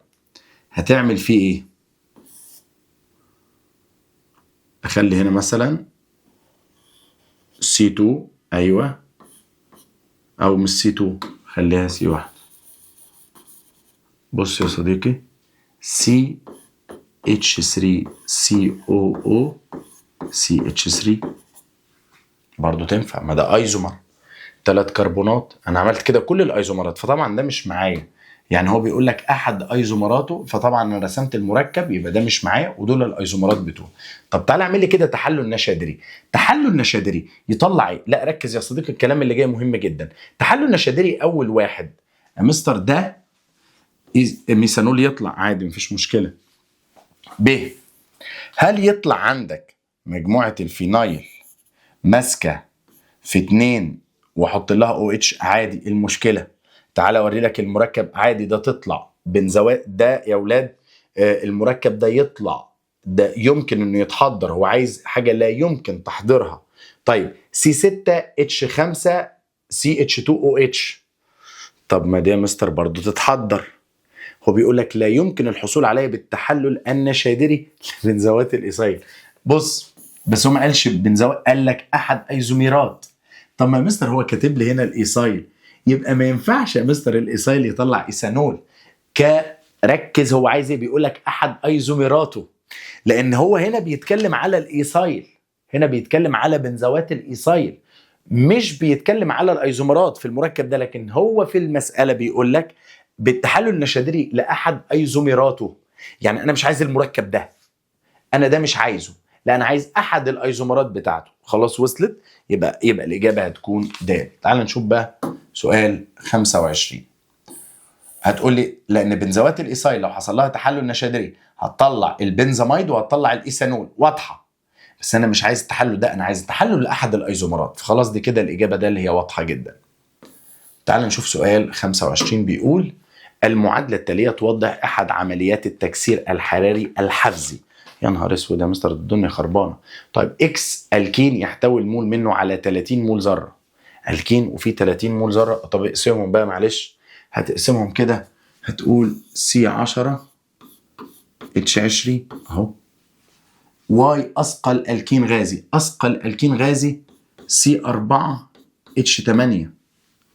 طيب اي مما يلي لا يعبر عن المركب زد. تعالى كده نشوف. انا عرفت دلوقتي حاجتين اتنين. اولا هو C20 H42 تمام، عمل له تكسير حراري حبسي طلع اكس. طب ما اكس خلاص C10 H20 خلاص ده واضحه. واي C4 H8 اللي باقي قد ايه؟ انت واخد لحد دلوقتي 14 كربونه، 14 كربونه، فاللي باقي هنا 6. 6 والالكان يبقى عندك C6 زد C6 H14 بس. تعالى بقى نشوف كده، عرفت كله. اي مما يلي لا يعبر عن المركب زد. اي مما يلي لا يعبر عن لا يعبر، يعني انا عايز يا اولاد مين الخطأ. الف ينتج من هدرجة الهكساين. لا، ما الهكساين ده الكاين، لو هدرجته يطلع هيكسان. مش دي الاجابة. هو دي طبعا صح، هو بيقول لك لا يعبر. يتفاعل مع هاليد الهيدروجين ال HBr وفقا لقاعدة ماركونيكوف. ما حصلش، دي خطأ، كده انا هختارها. لانه بيقول لك قاعدة ماركونيكوف تطبق على الالكينات، وده الكان ازاي يطبق؟ يعني ازاي هو اصلا مش هيتفاعل مع ال HBr؟ هل الالكان يتفاعل مع الهاليدات، هاليدات الهيدروجين؟ لا طبعا، اجابة خاطئة، وهو ده اللي هو عايزه. 26 اكس وواي وزد ثلاث مشتقات هيدروكربونيه. اكس له الصيغه العامه CnH2nO2. حبيب قلبي انا قلت لك هذه الصيغه ترمز الى الحمض او الاستر. هو هنا الحمض لانه قال لك يتفاعل مع الفلزات النشطه، يبقى ده حمض. واي له الصيغه العامه CnH2nO2 ولا يتفاعل مع الفلزات النشطه. حبيب قلبي ده الاستر. زد له الصيغه العامه CnH2n زائد 2O ويتفاعل مع الفلزات النشطه. حبيب قلبي قلنا ده يا كحول يا ايثير. طب ما خلاص يبقى هو الكحول لانه بيتفاعل مع الفلزات النشطه. فاذا كانت الكتله الموليه الاكس واي وزد متساويه، 3 متساويين ماشي، اي مما لا يعد صحيح بالنسبه لدرجه الغليان. قلت لك الحمض بيعمل 2 رابطه هيدروجينيه، الكحول بيعمل رابطه، الاستر ولا رابطه. يبقى اعلى درجه غليان هتكون عند الاكس. ليه يا مستر عند الاكس؟ لان الاكس يا اولاد عنده رابطتين هيدروجينيتين. طب تعالى نشوف. الف درجه غليان واي اعلى من زد، ما حصلش، الاستر اقل. ب درجه غليان زد اعلى من اكس، لا الكحول ما يكونش اعلى من الحمض، ده بيعمل رابطتين ده بيعمل رابطه. ج درجه غليان واي اعلى من اكس، لا هي واي اقل واحده. يبقى الاجابه بتاعتي هتكون د درجه غليان اكس اعلى من زد. درجه غليان اكس اعلى من زد. سؤال 27 مركب عضوي له الصيغه الجزيئيه C5H10. حبيب قلبي الكين ومعاه 2O. تقول لي يا حمض يا استر. به مجموعه وظيفيه مركبه من مجموعتين. ايه ده، في حاجتين اتنين؟ ده انت هتتعبنا قوي. اي مما يلي يمكن ان يكون اسم هذا المركب تبعا لنظام الايوباك. لا تعالى لي كده عشان افهمك. به مجموعه وظيفيه مركبه من مجموعتين. طب ما انا من غير ما تقول لي ما ده حمض، ده حمض، ما مش هتكلم في اي حاجه، ده حمض. تمام، في 5 كربونات. تمام، تعالى كده نجاوب. اولا واحده واحده. 2 و2 ثنائي ميثايل بيوتانويك. بيوتانويك وثنائي ميثايل ده يعني كده 6. بدايه القصيده كفر. باء بيوتانوات الميثايل. ايوه استني معايا، ما دي استر، بس الاستر لو انت ركزت فيها COO، فدي مش مركبه. كلمه مجموعه وظيفيه مركبه من مجموعتين، انا ممكن اقول لك بتاعه الحمض ليه؟ لان ده كيتون وتضيف عليه OH بتاعه الكحول، يبقى يعتبر كيتون كحول. حلوه الحته دي امتحان 2026. حلوه جميله، صدقني جميله. طب ب بيوتانوات الميثايل خطأ. ج بروبانوات، لا ما احنا اتفقنا بروبانوات او بيوتانوات الايثايل، لا غلط. قلنا يا جماعه كده مش هتبقى استر، دي لازم تبقى حمض. د 2 و2 ثنائي ميثايل بروبانويك، اولا عددهم 5 وهو فعلا حمض، فتبقى هي دي الاجابه. يبقى كل لعبه في مجموعه وظيفيه مركبه من مجموعتين، يبقى هي الحمض. 28 السؤال بيقول أي مما يلي يعبر عن الترتيب الصحيح لبعض المركبات العضوية حسب كمية الأكسجين اللازمة لاحتراق كل منها. طبعا هو هنا عايز حضرتك يعني تروح تشوفها. طب شوف مين بقى اللي هياخد أعلى كمية أكسجين. تعالى كده نجرب ميثان، إيثان، إيثاين. طيب تعالى نشوف الميثان. بس يعني أنا عايز أقول لك معلومة صغيرة بالمناسبة، ان اللي بياخد اعلى كمية اكسجين بالمناسبة يعني هو الالكان، ثم يليه الالكين، ثم يليه الالكاين. وتعالى اثبتها لك. تعالى نشوف باقي كده وتعالى نثبتها. يعني انا جايب لك المعلومة من التركات بتاعتنا، بس تعالى اثبتها لك. الايثان C2H6 احرق يا نجم، يطلع ثاني اكسيد كربون ومية. اوزن المعادلة.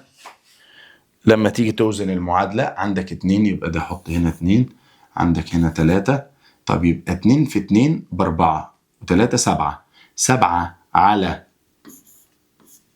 الاتنين يبقى 3.5. خلاص ما عنديش مشكلة. تعال نشوف الإيثين C2H4 طلع CO2 زائد مية. اوزن حبيب قلبي 4 يبقى هنا 2 وهنا 2. 2 في 2 ب4، 2 6، حطيت 3 هنا كانوا 3.5. العلاقة باينة. كل ما تيجي باين مع الإيثاين كل ما تعمل كده تلاقي لا انت بتحتاج اكسجين اكتر. خلاص يبقى الالكان بياخد اعلى شغل. مركب ايه ينتج من التقطير التجزيئي لقطران الفحم؟ التقطير التجزيئي يا صديقي كان بيطلع عندك البنزين، وكان بيطلع اسمع من فضلك، وكان بيطلع من عندك الفينول. تعال نشوف بس. من التقطير التجزيئي لقطران الفحم أجريت عليه العمليات التالية على الترتيب وفق الظروف المناسبة لكل منها.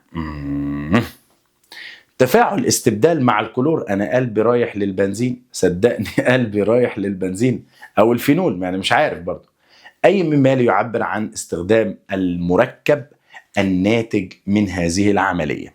طيب واحدة واحدة نبدأ كده. أولا تفاعل استبدال مع الكلور، يعني هنشيل حاجة من عنده ونحط كلور. تمام. التفاعل مع هيدروكسيد الصوديوم. أنا قلبي بيقول لي الفينول. طب بص أدي البنزين. تعالى نمسك البنزين الأول. البنزين لو عملت له استبدال بالكلور يطلع كلوروبنزين. كلوروبنزين مع هيدروكسيد صوديوم يطلع الفينول. الفينول هتعمل له عملية نيترة.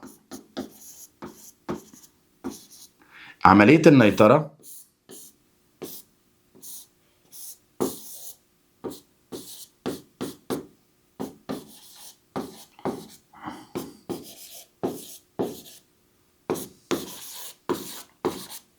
دي عملية النيترة. خلاص. طب مستر المادة دي اللي هي ثلاثي نيتروفينول، المادة دي مادة متفجرة طبعا. موسع شرايين يا ولاد الTNG ثلاثي نيتروجليسرين، لكن متفجرة الTNB هي متفجرة وتستخدم في تطهير الجروح بتاعة الحروق. سؤال 30. ربنا يستر. ايه بقى؟ مدي لك مركب اول مرة تشوفه في حياتك، ومركب كده عارف انت اللي هو ايه، تحس ان الدنيا هتقوم عليك لو انت ما حلتوش صح. تعال نشوف وركز. اي مما يلي يعبر عن اسم الايوباك. يا باشا ده انا اجيبك منين؟ اصفرك فين يا ارمط؟ طب احنا مبدئيا كده تعالى نقول ان ده حمض بنزويك. ماشي. وعد بقى من فضلك. عد. 1 2 3 4 5. الله يا دكتور، الله يا دكتور، ده كده 2 و5 ثنائي نيترو حمض بنزويك. يبقى الإجابة باء.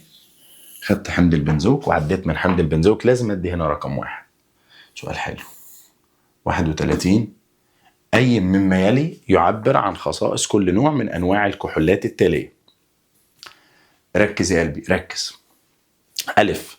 تتفاعل الكحولات الأولية والثانوية مع فلز الصوديوم، بينما لا تتفاعل الكحولات الثالثية. لا، كل الكحولات تتفاعل. غلط. صدقني بص غلط. ب. تتأكسد الكحولات الأولية فقط لتكوين خليط من الألدهيد والكيتون. انت كده بتعك. أولي يطلع ألدهيد فقط مش كيتو. تتميز الكحولات الأولية بسلسلة كربون مستمرة، بينما الثانوية الثالثية سلاسها كربونية متفرعة. لا، وعادي ممكن الكحولات الاوليه يبقى فيها تفرعات. مين قال لك؟ لا عادي. طب تعالى كده نشوف. تتفاعل الكحولات الاوليه والثانويه مع برمنجانات البوتاسيوم، يعني تقبل الاكسده صح، بينما لا تتفاعل الثالثيه. ايوه، اجابتك هتكون د. يلا يا صديقي نشوف 32. ثلاث مركبات عضويه تستخدم في صناعه البوليمرات. ماشي. تفاعل المركب الاول مع المركب الثاني، تفاعل المركب الاول مع المركب الثاني يعطي بوليمر يستخدم لعلاج امراض القلب. طب مين يا دكتور؟ ماشي، هنشوف دلوقتي، ثانيه واحده. طب اللي بعده بيقول تفاعل المركب الثالث مع الالدهيد يستخدم، يعطي بوليمر يستخدم في صناعه طفايات السجاير. ده كده فينول، ده باين قوي، ده فينول، ده باين قوي، ده اي مالي. خلاص انا المركب الثالث عرفته، فينول. طب ما المركب الفينول ده هو حمض الكربوليك، يبقى لغيت دي ولغيت دي، يبقى انت دلوقتي هتلعب في ب وج. طيب المركب الاول مع المركب الثاني الاسيلين جلايكول مع التيرفيساليك علشان يعمل لي الياف الدكرون. والياف الدكرون يا صديقي مفيش امتحان ثانويه عامه طلعت منه، لازم يجي لك السؤال ده في الامتحان. الياف الدكرون تستخدم في صناعه صمامات القلب الصناعيه. سؤال 33. نبدا بقى في الاسئله بمدرجتين. يمكن الحصول على الهيماتايت بجميع الطرق التاليه ما عدا. يلا يا صديقي تعال نشوف. اضافه H2SO4 لناتج اختزال ده. ثانيه، لو انا اختزلت ده هيطلع لي FeO، ماشي. مع H2SO4 هيطلع ايه؟ هيطلع FeSO4 زائد ميه. ماشي. هات لي ده FeSO4 مع قلوي هيطلع FeOH باي 2. حلو. التسخين عند اعلى من 200. هنا يا صديقي عندنا مشكلة. هي ايه؟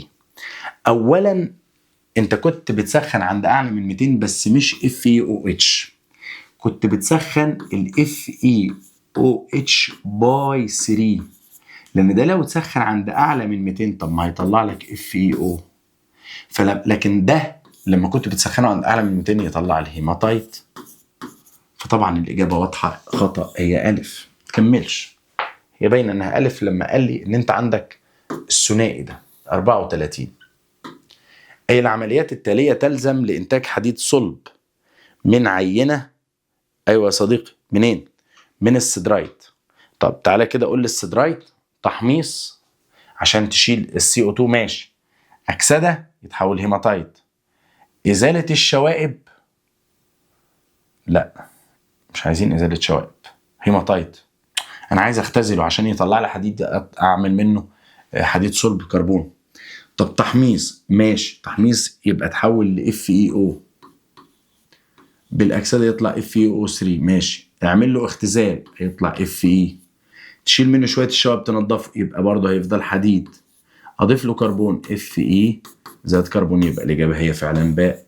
سؤال واضح جدا ما فيهوش اي مشكله تماما. نخش بقى على التقل كله. عندنا كام حاجه كده من العيار التقيل جدا جدا جدا جدا. سؤال 35 يا صديقي. عينه من كبريتات الالومنيوم غير النقيه كتلتها 5 جرام، حلو النوع اللي غير النقيه، اذيبت في الماء ثم اضيف اليه وفره من محلول النشادر حتى تمام ترسيب هيدروكسيد الالومنيوم. تم فصل الراسب وتجفيفه فكانت الكتله الرقم الجميل اللي حضرتك شايفه ده 2.3%، اي مما يعبر عن نسبه الالومنيوم. هنا يا صديقي انا كتبت لك المعادله موزونه عشان ما اضيعش عليك وقتك كده. كتبت لك المعادله موزونه، وبما ان حضرتك معاك المعادله موزونه تعرف تتحرك. هتقول لي ايه؟ هتقول لي يا دكتور انا فهمت نقطه مهمه، انت عايز تعرف نسبه الالومنيوم في العينه. اقول لك طبعا ده اللي انا عايزك تعرفه.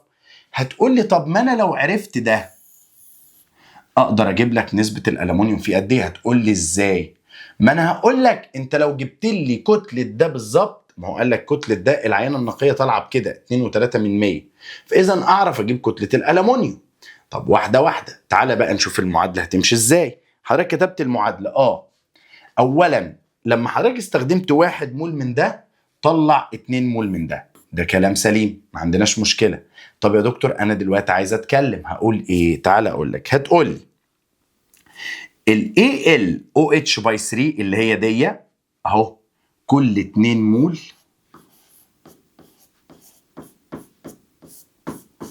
فيها 2 مول ألمونيوم. هتقول لي طب ما يا دكتور اشيل الاتنين مع الاتنين، هقول لك صدقني معاك حق يا ابني.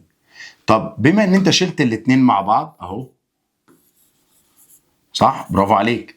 تعالى بقى نعمل زي ما احنا متعودين نعمل سهمين، سهم من المسألة وسهم من المعادلة. ال AlOH باي 3، انت ايه اللي عندك فيه؟ عندك الكتلة المولية بتاعته. الكتلة المولية لما تيجي تحسبها لهيدروكسيد الألمونيوم هتلاقيها 78.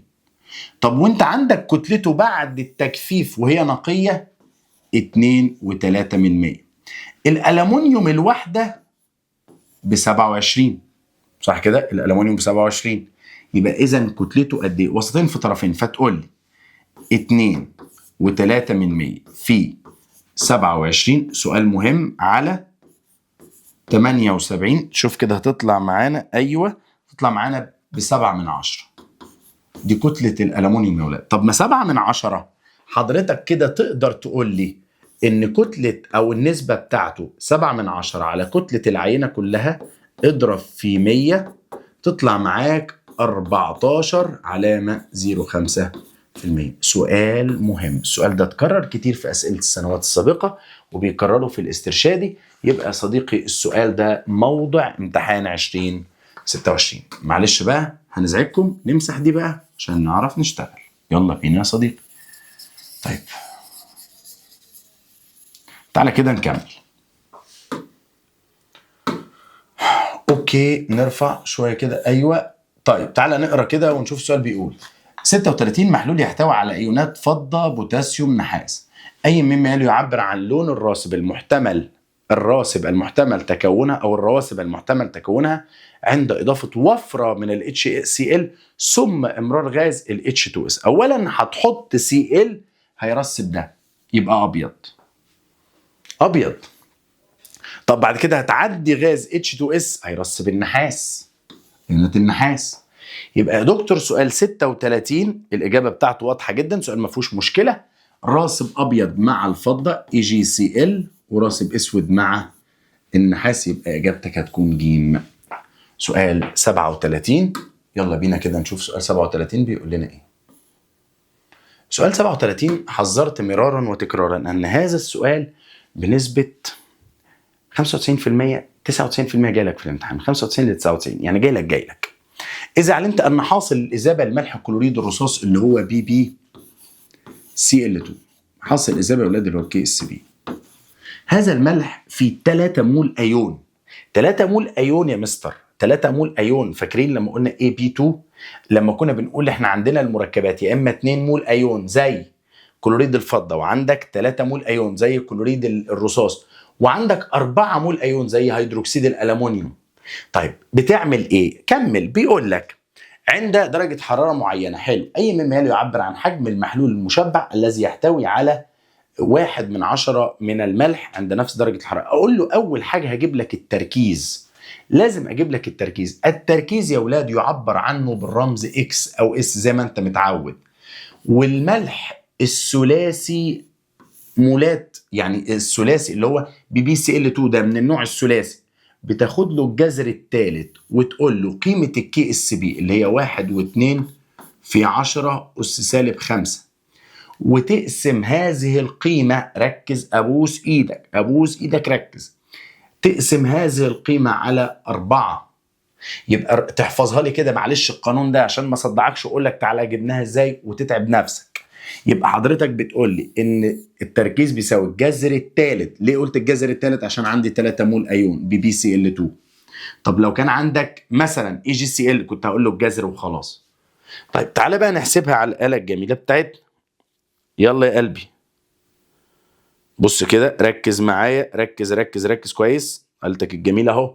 يبقى الجذر الثالث شيفت جذر، خد شرطة كسر 1.2 في 10 أس سالب 5. تحت يا صديقي نحط رقم 4. كده انت جبت لي التركيز يعني هيكون حوالي التركيز 0 علامة. هو في حاجة يا أولاد غلط؟ لا مفيش حاجة غلط، مظبوط 0 علامة 0.14 يا أولاد، ده التركيز. انت كده جبت التركيز ماشي. انا دلوقتي كلامه واضح، معاك التركيز وبسالك على الحجم. يا حبيب قلبي يا حبيب قلبي، صدقني كان في مثلث مشهور قوي قلت لك احفظه. اهو المثلث ده، التركيز الام بيساوي ايه؟ التركيز بيساوي كتله في حجم باللتر، صح كده؟ لا غير معلش بقى، بدلته. بص بقى، فوق بنكتب الكتلة بتساوي ايه؟ الكتلة التركيز في الحجم باللتر في الكتلة المولية. طب انت عايز مين؟ انا عايز دلوقتي الحجم باللتر، يبقى اقول الكتلة على التركيز في الكتلة المولية. يلا بينا تعالى اطلعها لك. انت حضرتك قلت لي ان بص خدت شرطة كسر اهو. انت قلت لي ان الكتلة، انا كده عايز اجيب الحجم، الكتلة بتساوي 1/10. حلو، التركيز اللي طلع ده في الكتلة المولية لهذا الملح 278. يلا يا صديقي تعالى نشتغلها، تعالى نشوف كده هتطلع معانا كام. يلا كده واحدة واحدة، خد شرطة كسر 1/10 تحت على 4/100، 14/1000 آسف، في 278. أيوة طالع معايا يا ولاد 25/1000. 25/1000 طالع معايا 25/1000 اللي هي 25 مللي. سؤال حلو وخطواته سهلة.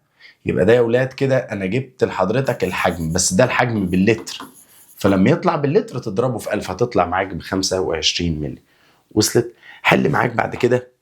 تعال نشوف أهم سؤال على الإطلاق، ورقة وقلم وتعالى حلهولك حل عالمي. ركز يا صديقي. سؤال 38 عايز أقول بس عليه معلومة صغيرة. السؤال ده يا شباب بيرجع لأول مرة في امتحانات الثانوية العامة. الامتحان ده يعني عايز أقول لكم بيوضح إن الفكرة دي بتوضح إنه بنسبة 99% هيجيلك الجدول المتقدم. الجدول المتقدم احنا يعني على مدار امتحانات الثانويه العامه اللي فاتت ما كانش بيجي، ولكن السنه دي الفكره دي متكرره مرتين. فبعد اذنك لازم تفهم معايا فكره الجدول المتقدم. نقرا بس ونشوف. اذا علمت ان تركيزات المتفاعلات والنواتج عند درجه حراره معينه في اناء حجمه 1 لتر كانت كالاتي: الاي ب2/10، البي 3، السي 5/10، أي مما يعبر عن عدد المولات اللازم إضافتها في عدد مولات هيتضاف لإيه ليصبح التركيز بتاع سي 7/10 عند نفس درجة الحرارة. ورق وقلم وتعالى بقى هنكتب كل التفاصيل بتاعتنا ونحل واحدة واحدة. الأول هنكتب المعادلة الجميلة بتاعتنا، المعادلة اللي هي بتقول يا ولاد A زائد B بتطلع 2C. فانا قررت ان انا اعمل جدول متقدم. تعالى كده يا صديقي اقول لك الجدول ده هيعمله ازاي. بنسميه جدول ايس. بنكتب في الاول الاي، كبر بس الخط شويه كده، ايوه. بنكتب في الاول يا ولاد الاي، مش عايز تكتب ليه يا سيدي، ادي الاي اهي، ثم السي، ثم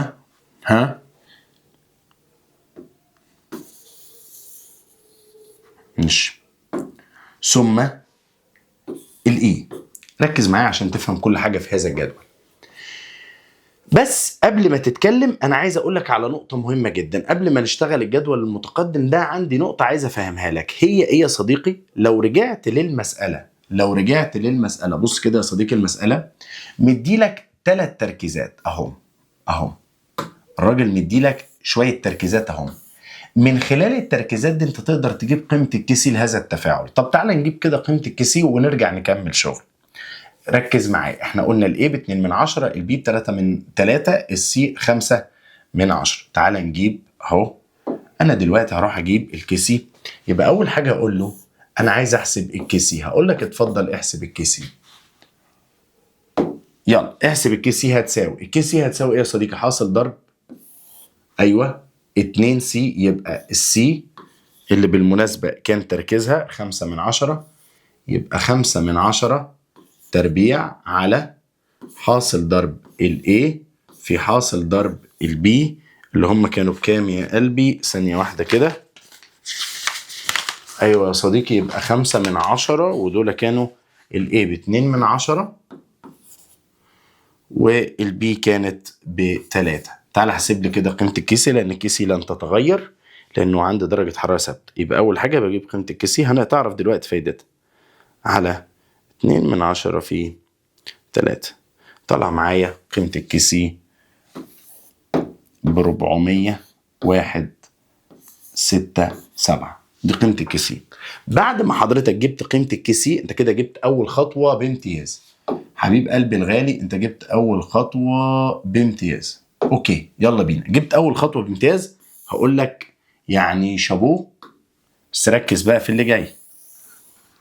يلا الاول زي ما قلت لك هنعمل الجدول المتقدم. ادي الجدول المتقدم، شيل دي كده يا نجم النجوم، بس شيل دي كده. ايوه كده عشان نركز مع بعض. ايوه شيل الكلام ده بقى كده ايه، وتعالى لي بقى. يلا تعالى كده نشوف ايه الكيس يا قلبي. طب انا عايز ازود الخط يا جماعه شويه. ايوه كده ماشي. تعالى نشوف بقى. الاول هقول له A وادي B وادي 2C. اسمع بقى الجدول المتقدم بيتحل ازاي. الاول تقول لي عدد المولات في البدايه او التركيز في البدايه. بما ان خلي بالك الاول هو بيقول لك ان الحجم 1 لتر وعدد المولات مديهولك، خلاص يبقى التركيزات هي عدد المولات هنمشي بيها، لان التركيز ب1 لتر. طب الايه يا دكتور وانت مغمض عينك، الايه كان في البدايه كام يا صديقي؟ كان ب2/10.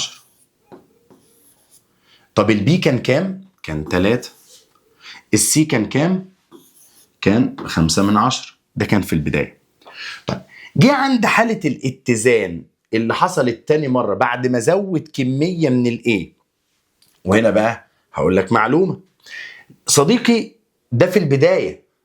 طب تعال نشوف بقى التركيزات هيحصل لها ايه بمرور الوقت. بمرور الوقت الايه ده خلي بالك، الايه هيفقد جزء منه، يفقد الفا، لان النواتج المتفاعلات بتقل والبي هتقل.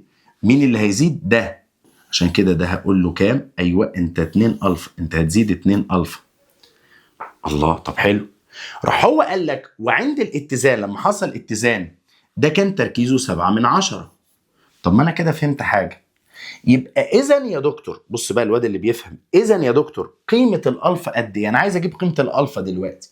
هقول له سهل، انت مش بتقول لي 5/10 زائد 2 الفا بتساوي 7/10؟ طب حبيب قلبي ودي لي ال5/10 بعكس الاشاره، يبقى ال2 الفا هتساوي 2/10. يبقى قيمه الالفا 1/10، ده قيمتها. طب حلو. طب اطرح كده 3 ناقص 1/10، يبقى هنا كام؟ 2.9. عندي حاجة ناقصة. حلو، ده تركيزه كام؟ ده عندي فيه مشكلة بقى في تركيزه. هقول لك ايه المشكلة. انت جبت كده تركيز السي وجبت تركيز البي في نهاية التفاعل. طب ايه المشكلة اللي عندك يا دكتور وانت عايز تحلها؟ المشكلة يا صديقي اللي عندي دلوقتي وانا محتار في حلها، وبرضه بكرر يا جماعه السؤال ده سؤال عالمي، السؤال ده جالك في الامتحان، سؤال طويل جدا، فانا عايزك تكون مركز فيه كويس قوي. لا ركز كويس قوي قوي قوي. دلوقتي يا قلبي انت عملت شغل حلو، يعني عملت الامانه شغل عالي قوي. طيب عرفني بقى ايه الحل. لا تعالى كده ركز لي عشان اقول لك هنعمل ايه. انا عايز اجيب تركيز الايه. طب هتقول لي طب ما تعوض بدي. هقول لك لا ما اقدرش. ليه ما تقدرش يا دكتور؟ لان هو قال لك هو ضاف على الايه كميه مجهوله، احنا مش عارفين هو ضاف قد ايه. ما دي برضو مشكله يا عم الحاج. هو انت ضفت قد ايه؟ في كميه مضافه على الايه احنا مش عارفينها. فكده لازم الايه الجا ليه، يعني حاجه هعمل له بقى حاجه تانية. هقول له طب ما انا كده سهل اجيب لك الايه على فكره. هتقول لي هتجيبها ازاي؟ سهله بالكيسي. ما الكيسي ثابته لان التفاعل حصل عند نفس درجه الحراره. فتقول له ايه بقى؟ الكيسي التانية اللي هي هتبقى بكام اهو، هي 4 1 6 7 بتساوي حاصل ضرب تركيز النواتج، كل مرفوع الأس يساوي عدد مولاته، يعني 7/10 تربيع على 2.9 في، طبعا هنا عايز أقول إيه مجهولة. إيه؟ تعالى كده يا صديقي نحسبها مع بعض. بص بقى يا قلبي، يبقى 2 9/10. آسف، هقول لك 7/10 تربيع. أيوة، تربيع على، افتح قوس، علامة 4/1/6/7 في 4/1 في 2/1/9 هتساوي معانا 4.5 بالظبط. طلع سوري، يبقى يا ولاد تركيز الايه ده، تركيز الايه طالع معايا 405/1000. ده تركيز الايه. هتقول لي حلو يا دكتور، ده كلام هايل بقى يا دكتور، كده انت جبت الايه. انا بسأل الكمية المضافة من الايه قد ايه؟ الكمية المضافة قد ايه؟ اذا كان التركيز النهائي بتاع الايه ده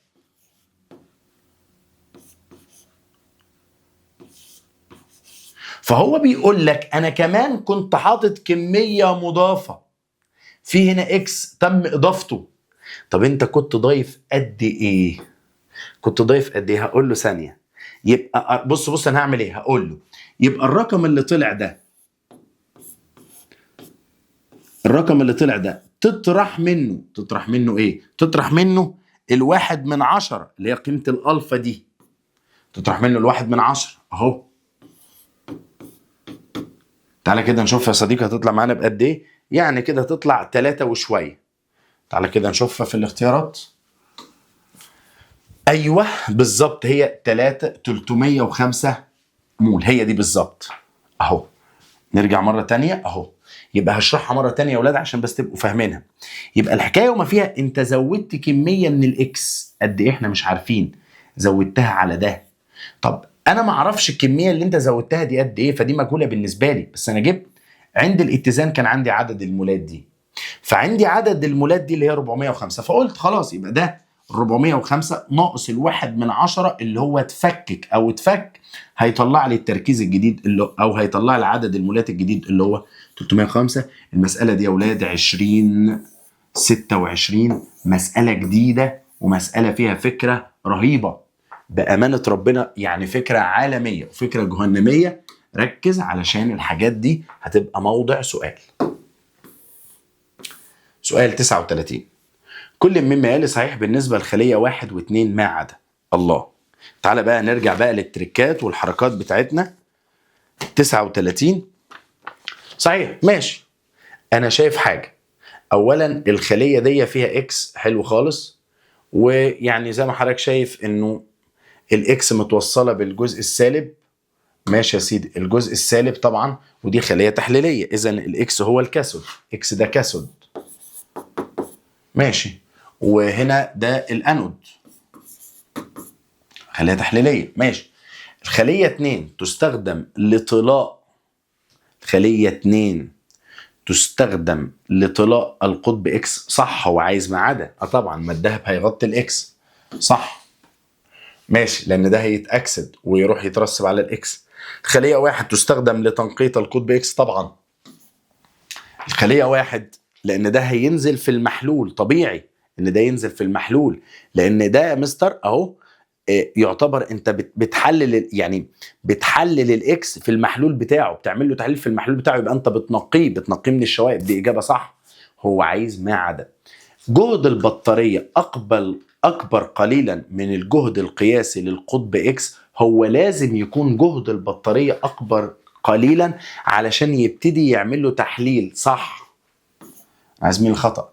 جهد اكسده الماده ايه. مين المادة ايه؟ المادة ايه دي؟ اللي مترسبة في القاع.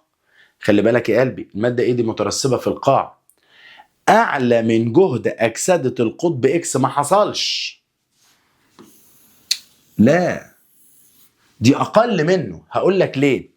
لان دي لو كانت اعلى منه كانت، يعني بص ركز معايا، هو بيقول لك جهد الماده ايه اعلى من جهد اكسده. لو كان الكلام ده صح الماده دي كانت تبقى دايبه في المحلول، ولكن بما ان جهد اكسدتها قليل فهي ما دابتش، هي ترسبت في المحلول، ترسبت عند الاكس.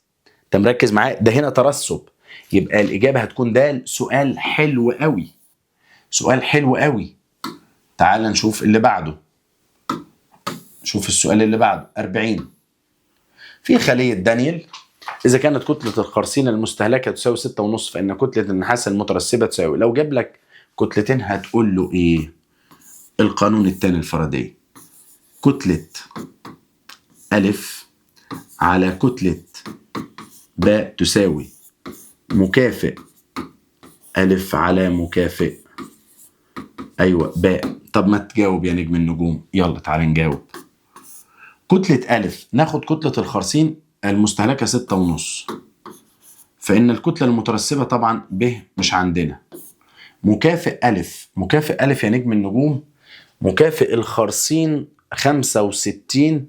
طب ما خلي بالك الخرسين ده ثنائي التكافؤ صح كده؟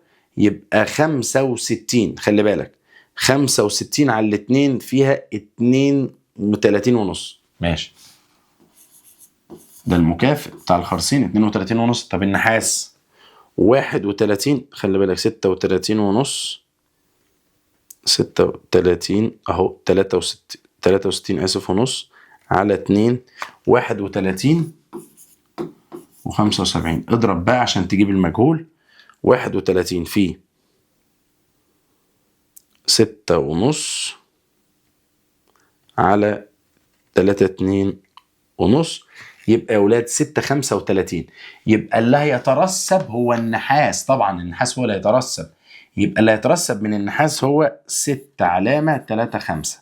ده الكتلة مترسبة من النحاس. يبقى الإجابة بتاعتك طبعا النحاس هيترسب عند القطب اللي يا ولاد أيوه بيقول لك 6.5 ويترسب. لا احنا قلنا 6.5 لا، ودي لا طبعا. هي الإجابة جيم ايوه ويترسب عند القطب الموجب. صح صح 100% صح. انه طبعا هو لن يترسب، مفيش ترسيب بيحصل في الانود يا جماعه، الانود ده بيحصل فيه عمليه اكسده، لكن الترسيب هيحصل عند الكاثود عند القطب الموجب. ماشي نشوف السؤال اللي بعده. 41 بيقول لك فيها ايه؟ ركز في 41. من المخطط التالي ماشي كمان نفور، يعني برضو ده مخطط ادي الاكس وادي كمان نفور في وسط حامضي وهقول لك ايه فايدتها، وفي وسط قلوي ايه فايدتها. اولا السي 2 اتش 4 في وسط قلوي يحصل له اكسده يطلع ايثيلين جلايكول. تعال اقول لك ايه رمزها، سي اتش 2 سي اتش 2 ادي او اتش وادي الاو اتش، ده الايثيلين جلايكول يا اولاد. حلو. في وسط حمضي الاكس ده عملت له اكسده في وسط حمضي. انا شايف ان الايثيلين جلايكول في الوسط الحمضي انت كده بتاكسده، يبقى انت حضرتك هتطلع حمض الاوكزاليك. تعال نشوف بس هو عايز مننا ايه. تعال بس نشوف هيعمل فينا ايه. يلا يا مسهل. اكس يستخدم في صناعه المبيدات الحشريه؟ لا. اكس اللي هو الايثيلين جلايكول لا ما يستخدمش في المبيدات. اكس يستخدم في مردات السيارات صح. واي يزيل لون كمان نفور لا، ده كده غير قابل للاكسده، ده هو اتاكسد. اكس يستخدم في صناعه البوليمرات ايوه الايثيلين جلايكول كنا بنعمل منه الياف الدكرون. واي سي 2 اتش 2 او 4 صح. يبقى اذا الاجابه ج. سؤال حلو. 42 باجراء التفاعلات التاليه على الترتيب حمض عضوي على حمض عضوي نفاذ الرائحه درجه تجمده 16 درجه سيليزيه. اهم حاجه نفاذ الرائحه وحمض شكله حمض الاستيك. تعال نشوف كده. تعادل تعادل، اعمل تعادل يعني او تعادل، معلش قريتها تعادل هي تعادل. تعادل يبقى هيطلع اسيتات صوديوم. تقطير جاف هيطلع ميثان. تسخين ثم تبريد يطلع ايثاين. بلمرة يطلع بنزين. ماشي يلا. يبقى خلي بالك اول حاجه هيطلع عندك ألف بيقول لك يمثل الناتج النهائي هيدروكربون أروماتي متفرع. لا هو مش متفرع. هيدروكربون ألفاتي لا. هيدروكربون الأروماتي غير متفرع ايوه. ده بنزين يا عم الحاج. ايه اللي يخلي البنزين يا جماعه يعني متفرع؟ لا هو غير متفرع. يبقى الاجابه ج.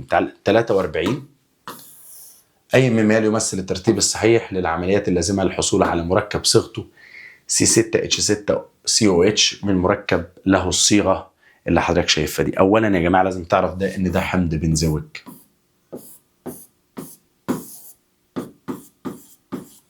هتجيبه منين بقى؟ قال لك C7H15. طب ما ده حمض. عارف اعمل له تعادل. لو عملت له تعادل يتحول ل C7H15 اهو COONA. بعد التعادل تقطير جاف، ما تناقشنيش، تقطير جاف يبقى هيوصل C7H16. هتشيل السونا. بعد التقطير الجاف وخلصته اتحول اعمل له اعاده تشكيل محفز. ده لو اتعمل له اعاده تشكيل محفز يطلع التولوين. الهبتان يا ولاد يطلع التولوين اهو. التولوين تعمل له اكسده.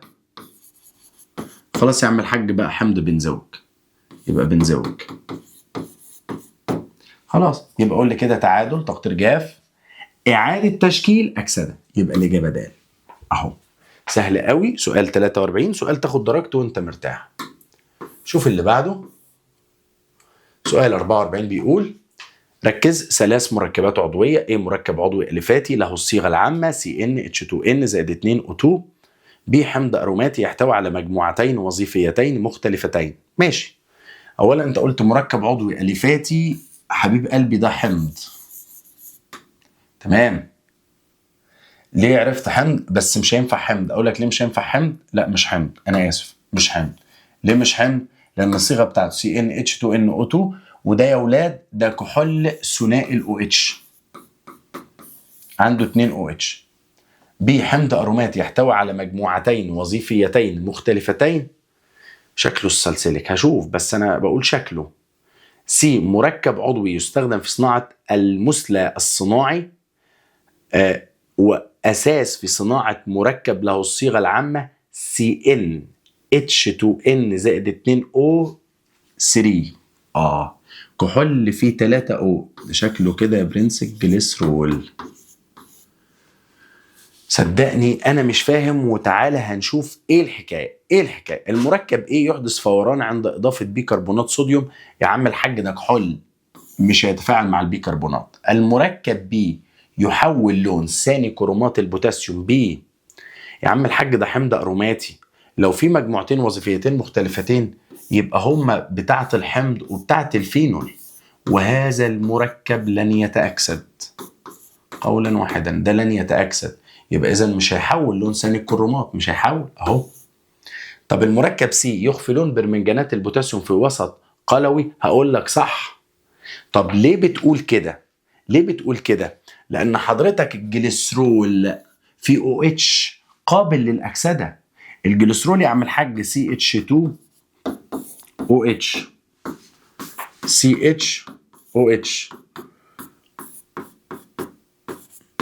قابل للاكسده. بما ان هو قابل للاكسده يبقى اجابتك هتكون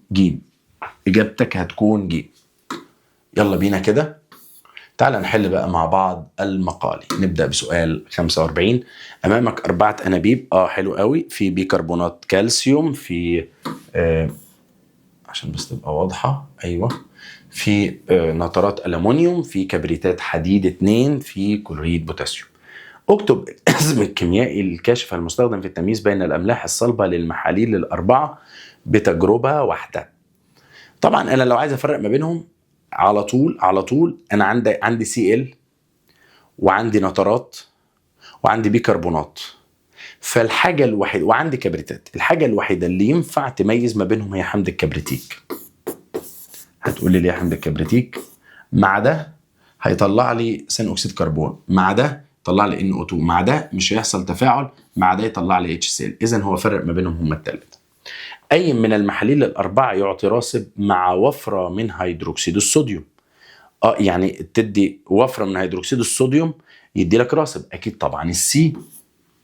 كبريتات حديد 2 بيديك FeOH/2. أي من المحاليل السابقة يعطي غاز وراسب عند إضافة حمض كبريتيك مخفف. غاز وراسب. أنا هنا بقى عايز أتكلم لما تحط له كبريتيك مخفف لازم تبقى فاهم بقى. غاز وراسب هيبقى ايه؟ هتقول لي ليه يا مستر؟ حمض الكبريتيك مع الكالسيوم يبقى CaSO4 كبريتات كالسيوم، ده راسب ابيض.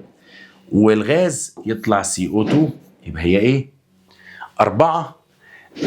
أي من الأملاح السابقة لا يمكن الكشف عن كاتيونه بكاشف من الكواشف المعتادة. طبعا الكالسيوم أنت هتقدر تكشف عنه بكاشف معتاد عادي.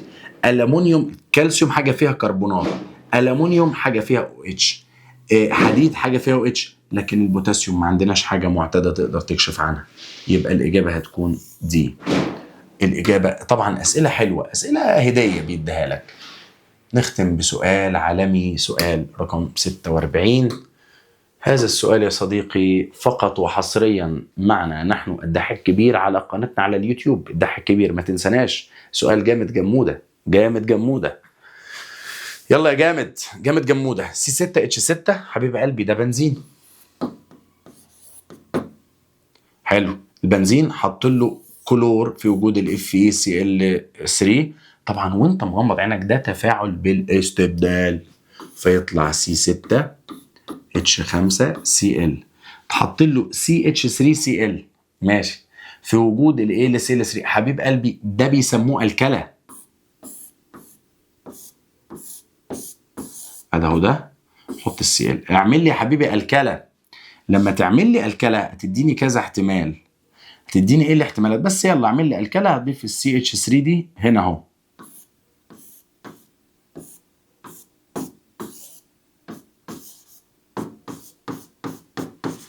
ممكن تبقى هنا وممكن تبقى هنا، ما عندناش مشكله. تكمل. وبعدين قال لك ضيف NaOH. اول ما تضيف ال NaOH هتشيل لك الCl فيطلع زد. زد بقى في ايه يا حبيب قلبي؟ في OH وفي CH3. اعمل لي اكسده في وجود خامس اكسيد الفاناديوم، ده هيتاكسد يطلع البنزويك. يبقى هنا بص بقى يطلع ايه؟ OH COOH. طيب ماشي، وبعدين لا لا لا ركز، ده كده بقى حمض ساليسيليك، ده حمض الساليسيليك. طب حمض الساليسيليك مع حمض الاسيديك ده كان بيطلع اسبرين، مع الميثانول كان بيطلع لك، فاكر، زيت المروخ. طب ما خلصت. إذا علمت أن المركب، يلا، إذا علمت أن المركب E يستخدم كأحد العقاقير الطبية وينصح تناوله مع الكثير من الماء للوقاية من قرحة المعدة. ما ده الأسبرين احنا عارفين. اكتب الصيغة الكيميائية ماشي للمركب زد وإي. طب ما أنا كتبته، أدي زد أهو. أنت عايز مين تاني يا نجم؟ عايز إيه؟ فين إيه ده؟ إيه ده اللي هو فوق بتاع الأسبرين ده؟ ثانية بقى، طب ما احنا كاتبينها على فكرة. تعالى يا عم اكتب لك الأسبرين أهو. أهو أدي ال OH لن يتم التفاعل معها. هنا أهو بص ركز بقى معايا، هنا بقى اللعبة COO. ركز شوف أنا بشتغل إزاي. عندك حمض الأستيك عبارة عن إيه؟ CH2CH3 أهو. أهو سهلة قوي، ما فيهاش أي مشكلة تماما. CH3 أنا كده ضفت H زيادة، ضفت H10 زيادة أهو. خلاص سهلة كده يا نجم أهو. يبقى كده COCCH3 خلاص. ما أنت كل حكاية بتعمل إيه؟ بصوا ده خطأ تاني، أنا آسف يا أولاد، معلش، عفوا. تعالى أعيد لك الرسمة مرة تانية عشان تبقى طالعة بشكل أوضح. أعيد لك الرسمة بس ثانية، بس السبورة البورد بتعلق يا ابني انزل بقى يخرب بيت شيطانك. خلاص أهو انزل بقى، عايزين نرسم الحاجة للناس. تعالى بقى أقول لك، مش ده السلسلك أهو. هات دي بقى تتحط مكان مين؟ تتحط مكان الفينول. يبقى بص المركب اللي هيطلع أهو. خد مساحتك عشان ما تتلخبطش. ادي هنا COOH، هناك بقى تشيل الاتش اهو، حطيت O، تحط بقى من الاستيك الO CH3